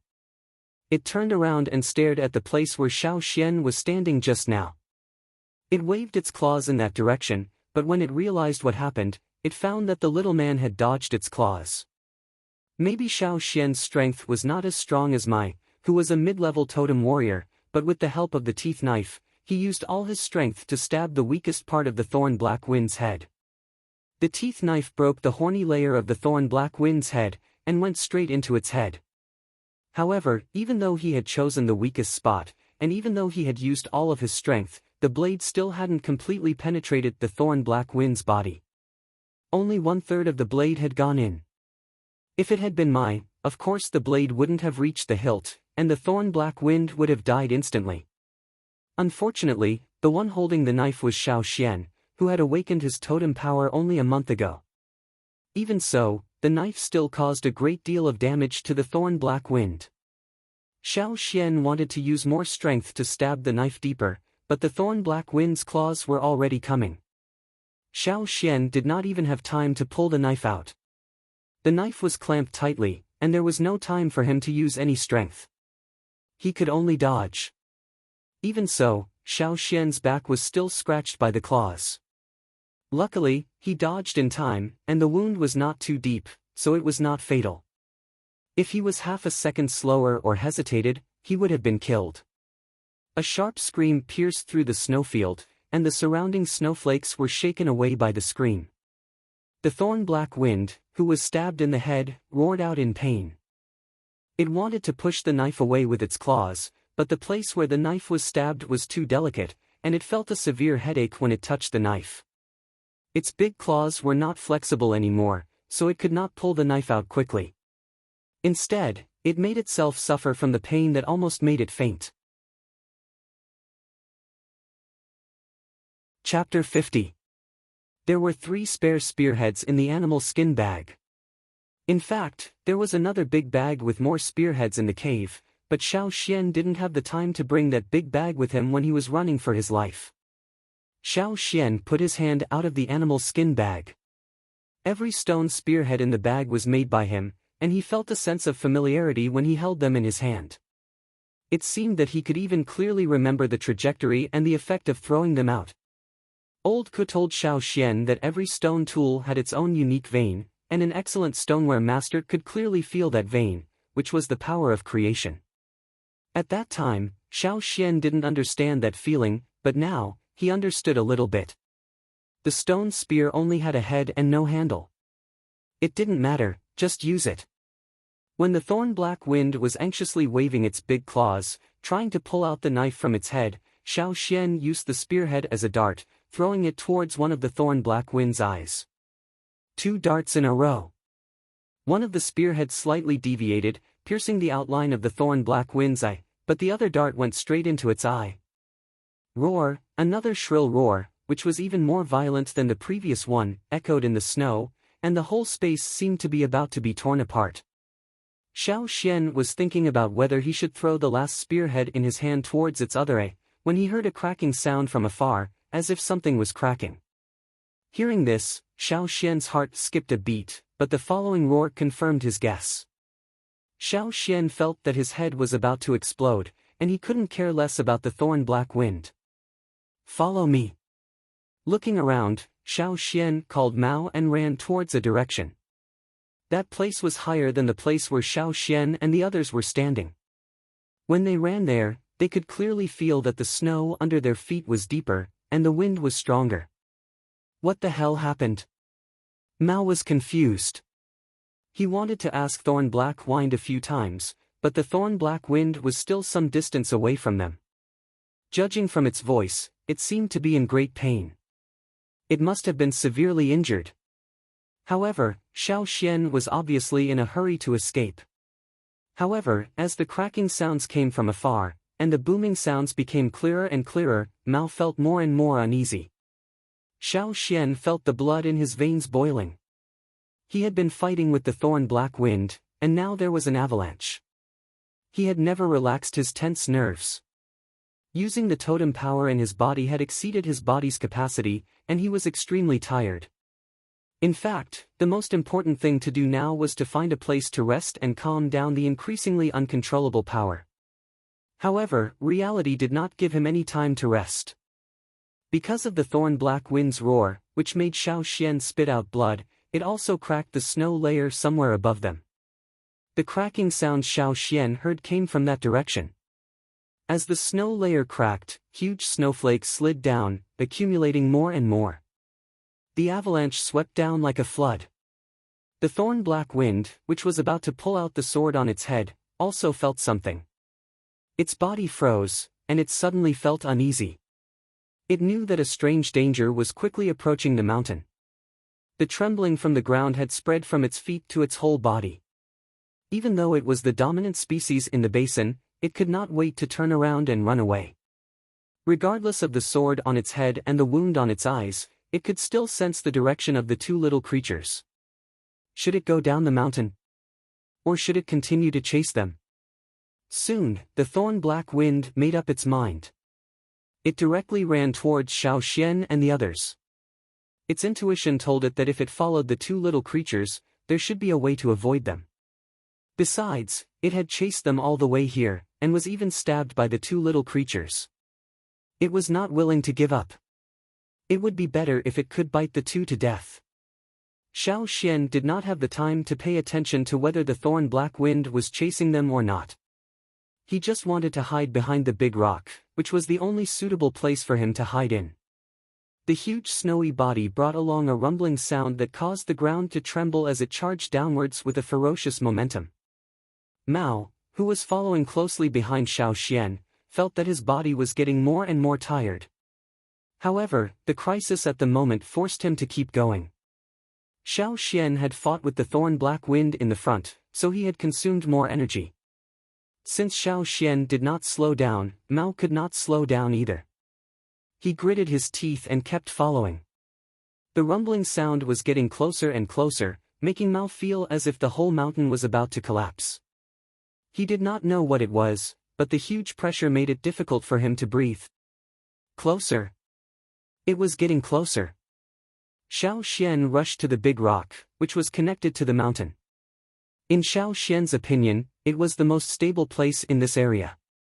Hold the rock tight and keep your mouth shut. Hold your breath later, Xiao Xian said to Mao. The huge snowflakes were getting closer, and so was the thorn-black wind behind them. Seeing the thorn-black wind chasing them, Xiao Xian wanted to curse, but he could not leave here. If he left, there would be no suitable place to hide. At this time, Xiao Xian kept praying in his heart, hoping that the avalanche would come soon and wash away this troublesome thing. The thorn-black wind also sped up, and was only dozens of meters away from the rock where Xiao Xian and the others were hiding. The mist-like snow had already rolled over, and the big mouth with sharp teeth was also biting towards them. However, the big mouth was one step too late. Take a deep breath, hold the rock tight. Hearing the rumbling sound, Xiao Xian closed his eyes. When the avalanche came, the thorn-black wind roared unwillingly, and Xiao Xian even smelled the fishy smell coming from its mouth. Just as the thorn-black wind roared, it was drowned out by the rumbling sound of the avalanche. After that, there was only the sound of the avalanche that made people think that it was going to destroy the world. Even hiding behind the big rock, Xiao Xian and Mao were still stuck in the snow for a while. After a long time, the rumbling sound gradually faded away, and the snow was all gone. Xiao Xian pushed the snow away. The cold air poured into his lungs, bringing with it a cold tingling feeling, but Xiao Xian could finally relax his tense nerves. The thorn-black wind was nowhere to be seen. Obviously, it had been washed away. Whether it was dead or not, at least, it was no longer a threat to Xiao Xian and Mao. Are we safe for now? Mao was still in shock. He had never encountered such a thing. For now, yes. Hearing Xiao Xian's words, Mao breathed a long sigh of relief. Just now. What was that? Mao asked after a while. His voice was still filled with fear. Avalanche. Avalanche? Mao searched in his mind, but he had never heard of this word. But he found a similar story in his memory. It was told to him by his grandpa chief a long, long time ago. But at that time, he did not find it exciting, and preferred to listen to stories about hunting ferocious beasts. Now that he had experienced it himself, he realized that sometimes, this kind of power was much more terrifying than ferocious beasts. For a moment, he even felt that the whole mountain was going to fall on him. They had escaped another disaster, but Xiao Xian and Mao did not dare to run around. Who knew if there would be a second avalanche? If that happened, they would be doomed if they could not find a suitable place to hide. They also did not dare to sleep, for fear of other accidents. In this place, they might not be able to wake up if they fell asleep. After resting for a while, Xiao Xian asked Mao about the thorn-black wind. Mao told him about the hunting experience last time. He had heard it from his father, and had not experienced it himself.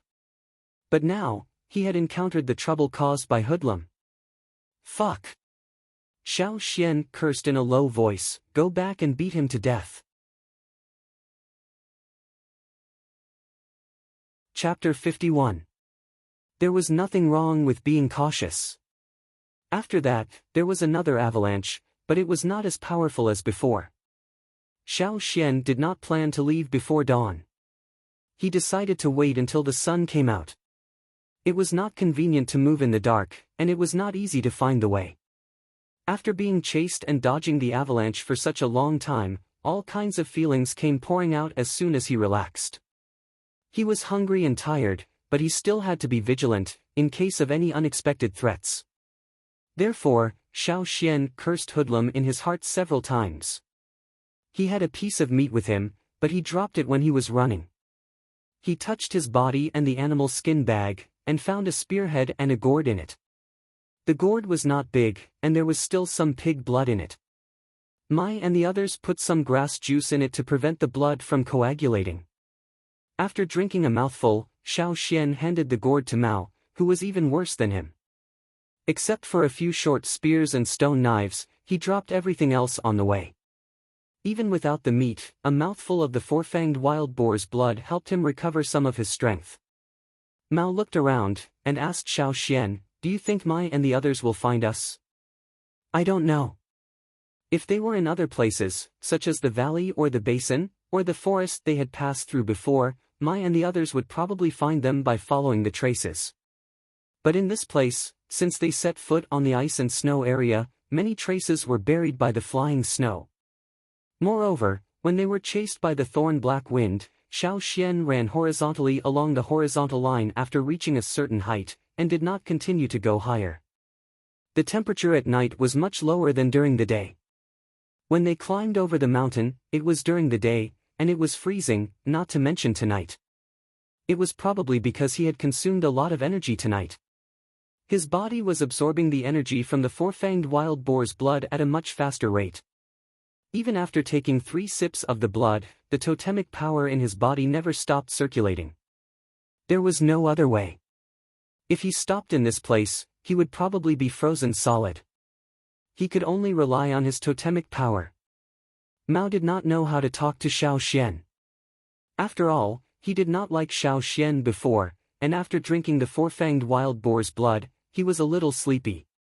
But the tense nerves and the endless cold wind drove away most of his sleepiness. Looking around, it was still pitch black. He could still vaguely see things close to him, but he couldn't see anything further. After hesitating for a while, Mao decided to ask Xiao Xian why he could see clearly in such a dark environment. However, when he turned around, he saw Xiao Xian drinking the pig's blood from the gourd. The 5th mouthful, usually, Mai only let them drink 1 mouthful at a time, because they could not bear the energy contained in the pig's blood if they drank too much. Even when Mao himself was almost exhausted, he only drank 3 mouthfuls intermittently, and that was almost his limit. If there was too much external energy, and he could not control it, there would be chaos in his body. But now, Xiao Xian did not seem to want to stop. It seemed that there would be a 6th mouthful later. Is it okay to drink so much? Mao asked. It's okay for now. Xiao Xian felt that the energy brought by the pig's blood soon disappeared, and the tiredness that had just eased came back again. He could only drink 1 more mouthful. After repeating this several times, Xiao Xian did not find any side effects, so he just followed his instinct and kept drinking. Mao only drank 3 mouthfuls of the four-fanged boar's blood, and Xiao Xian drank the rest. When the pig's blood was finished, the sky began to glow. Mao looked at Xiao Xian as if he was looking at a monster. He could not understand why this guy was not affected at all after drinking so much four-fanged boar's blood. On the contrary, he was getting more and more energetic.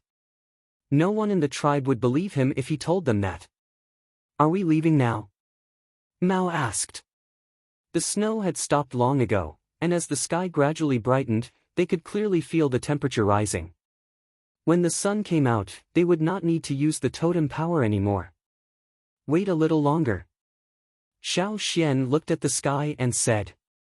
The clouds in the sky dispersed a little, and Xiao Xian could see many sharp peaks in the vast sea of clouds. Those were the mountains in the distance. The peaks appeared and disappeared with the surging of the sea of clouds. Further away, there were even higher peaks, piercing into the blue sky. When the sun finally came out and shone on this snowy region, the color was no longer so cold. However, there were no trees in sight. There was only a large white wall of snow in front of them. Looking up, they would reach the peak of the mountain. The snow was knee-deep, and as far as his eyes could see, it was all white. The heaven and the earth seemed to be one. Looking down, the world at the foot of the mountain seemed to be hidden in the fog, and he could not see through it. The scene in front of him made him feel like he was lost in an inaccessible white world. Those who were not strong-willed would probably shrink back. Here, it was even higher than the mountain that Mai took them to climb. That mountain was connected to the mountain range, and Xiao Xian was looking at a place in the mountain range. Looking around, he could see the white peaks that stretched for thousands of miles.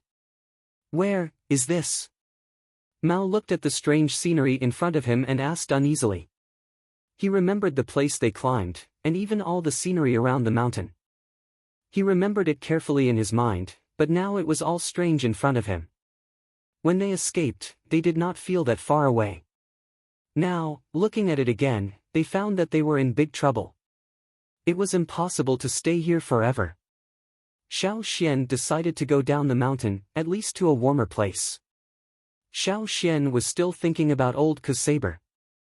After Old Ku gave him the saber, he held the saber in front of Old Ku and assured him that he would take good care of the saber. But now, the saber was gone.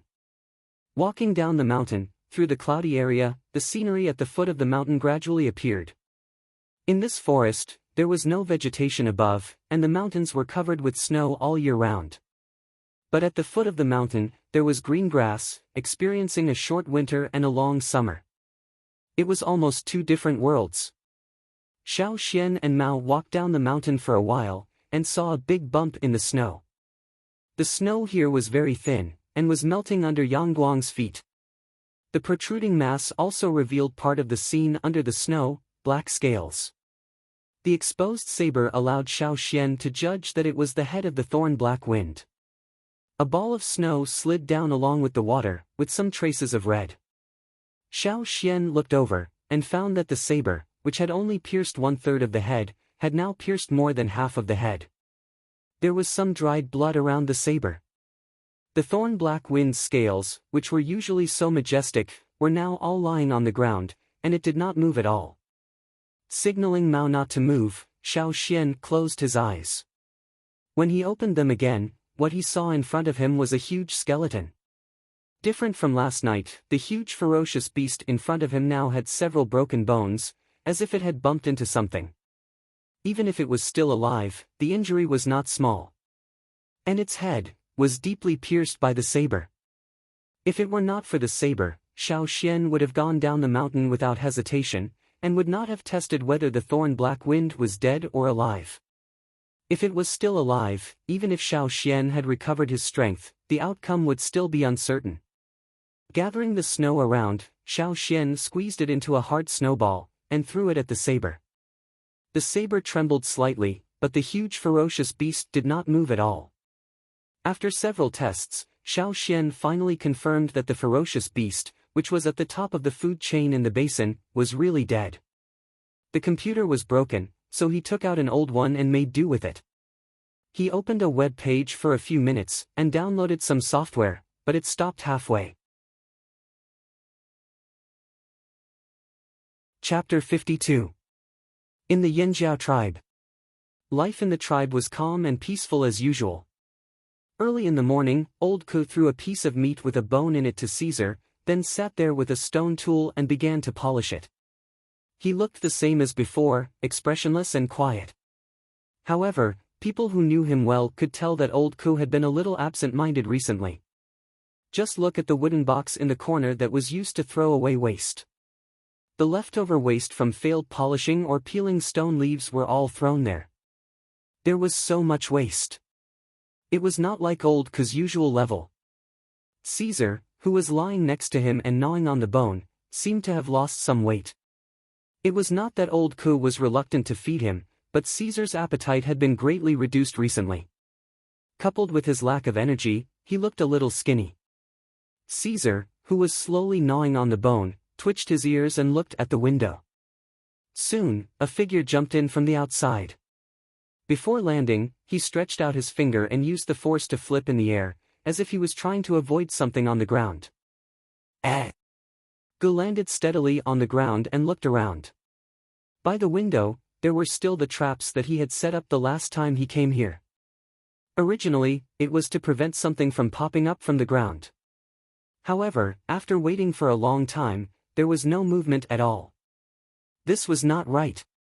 Gu squatted on the ground and squinted his eyes to carefully scan the room, not even letting go of a small place. Caesar was still chewing on the bone in his mouth and looked at Gu. He did not understand why this person had to roll when he came in. After confirming that there were no other traps and that the traps were still the same as last time, Gu stood up. "Hey, old Ku, what's wrong with you recently?" Gu came to old Ku's side and took out a few pieces of meat and 2 stone cores of good quality from the animal skin bag. "My son is going hunting with us next time. Help him polish something." Old Ku ignored him and continued to work on the task at hand. However, Gu didn't mind. He knew that old Ku had heard him. He just put the things aside and dragged a stone stool over. He stared at the stone knife that old Ku was sharpening and said, "Xian and the others should be hunting at the first stronghold now. I wonder what that kid will bring back from his first hunt." Old Ku's hands paused for a moment. He did not say anything and continued polishing. Seeing old Ku like this, Gu was sure what old Ku was worried about. Old Ku did not have a wife or children. He was fine when he was young, but after he was injured and had to leave the hunting team, his temper became more and more eccentric. He gave people the impression that he was difficult to get along with. None of the children were close to him, and none of the people who came to learn stone crafting skills could persist. Finally, he had a Xian, and old Ku almost taught him as his own child. It was the first time their children had gone out hunting, so it was inevitable that the elders would be worried. Many people in the tribe went out with their children, so at least they could take care of each other. It was better to ask others to do it themselves. If old Ku was not injured, he would have taken Xian with him on the first hunt this year. "What a pity, don't worry. Xian is so smart and he awakened early. I heard that the shaman thinks highly of him. He will be fine. You just wait and see when they come back and walk the path of glory. Didn't you give him that knife? He will be fine. That kid told us not to worry. Of course, he has confidence." At the same time, on the other side of the mountain far away from the tribe, Xiao Xian, who was considered confident and reassured by Gu, was sighing in front of the teeth knife. After making sure that the thorn black wind was dead, Xiao Xian pulled out the knife. It took him a lot of effort to pull it out, so the knife was stuck in the thorn black wind's skull. According to the marks on the ground and the injuries of the thorn black wind, Xiao Xian speculated that the thorn black wind hit a big rock when it was pushed down the mountain by the avalanche. The rock rolled down the mountain, and the thorn black wind was buried here. The bones on its body should have been broken when it hit the rock, and the teeth knife on its head should have pierced deeper during the process. It could only be said that this thorn black wind was unlucky. If it was not Xiao Xian who came with the hunting team this year, but anyone else in the tribe who had awakened this year, it would not have ended up like this. Without Xiao Xian, the thorn black wind would have succeeded in its revenge in the cave. After pulling out the knife, Xiao Xian found that the tip of the knife was broken, and there were several nicks on the blade. The body of the knife was full of scratches. Xiao Xian wondered what kind of expression old Ku would have when he saw this knife when he went back. And Gu, he would probably cry in front of the knife. He had been eyeing the knife for a long time, and even touched it carefully, but now it was tortured by Xiao Xian. While Xiao Xian was staring at the knife and sighing, Mao was staring at the dead body of the thorn black wind in front of him in a daze. He did not expect that such a giant creature would die like this. In the stories he had heard, beginner totem warriors were far from enough to fight against such a powerful ferocious beast, unless it was a group battle, where a group of people could fight against one beast. That way, there would be some guarantee. Not to mention the newbies who had just awakened. Once they met such a powerful beast, the senior warriors would directly tell them, "Kids, stay away." Feeling the hard scales on the thorn black wind with his palm, Mao was very excited. Although he did not play a big role in this hunt, he was able to witness the special hunting and anti-hunting battle. It was inevitable that he would be excited. The invincible image of the thorn black wind in his heart had also been greatly reduced. Touch it again. Touch it again. Ah, look at its teeth, touch it again. He should be the first one in this generation in the tribe to touch the teeth of an adult thorn black wind. Just thinking about it made him excited. So, when Xiao Xian looked back, he saw that Mao was trying his best to open the jaw of the thorn black wind, and was stretching his neck to look inside. "Look at your ass." Xiao Xian rushed over and lifted his leg to kick Mao to the side. "Aren't you fucking afraid that it will bite you to death again? Didn't you say it was already dead?" Mao patted the snow off his body, and did not care about Xiao Xian's kick. He continued to stare at the thorn black wind passionately. People in the tribe always had a passion for such a powerful beast, which Xiao Xian could not understand. "Do you believe me just because I said so?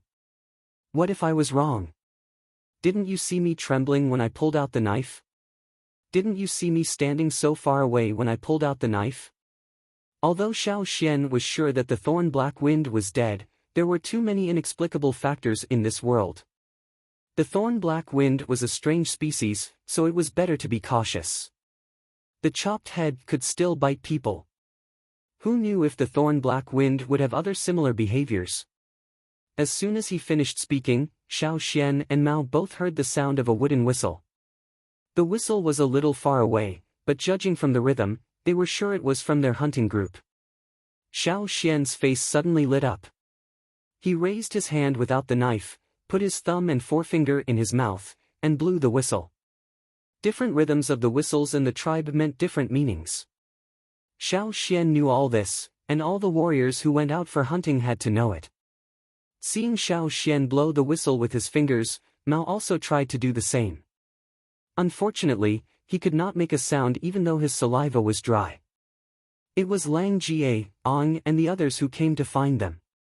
When they saw that Xiao Xian and Mao were both safe and sound, Lang Jie almost cried out with his bloodshot eyes. But soon, when they saw the huge body lying on the ground, they lost their footing. The snow had melted, and the killer in the dark that frightened them was lying on the ground quietly, without any signs of life. Although there was a problem with the computer, the second update would still be released. If you did not update it, you would be embarrassed to ask for a vote. The new week's ranking is around the corner. If you have a vote, please vote for me. Chen Ci thanked them. You're tuning into the Passion Pages YouTube channel. We're so grateful for your support, and don't forget to subscribe to join us on this incredible journey through captivating stories. Your generosity through donations truly makes a world of difference, as it's the primary source of revenue that allows me to expand and enhance this channel for you. Thank you from the bottom of my heart for being a part of this adventure.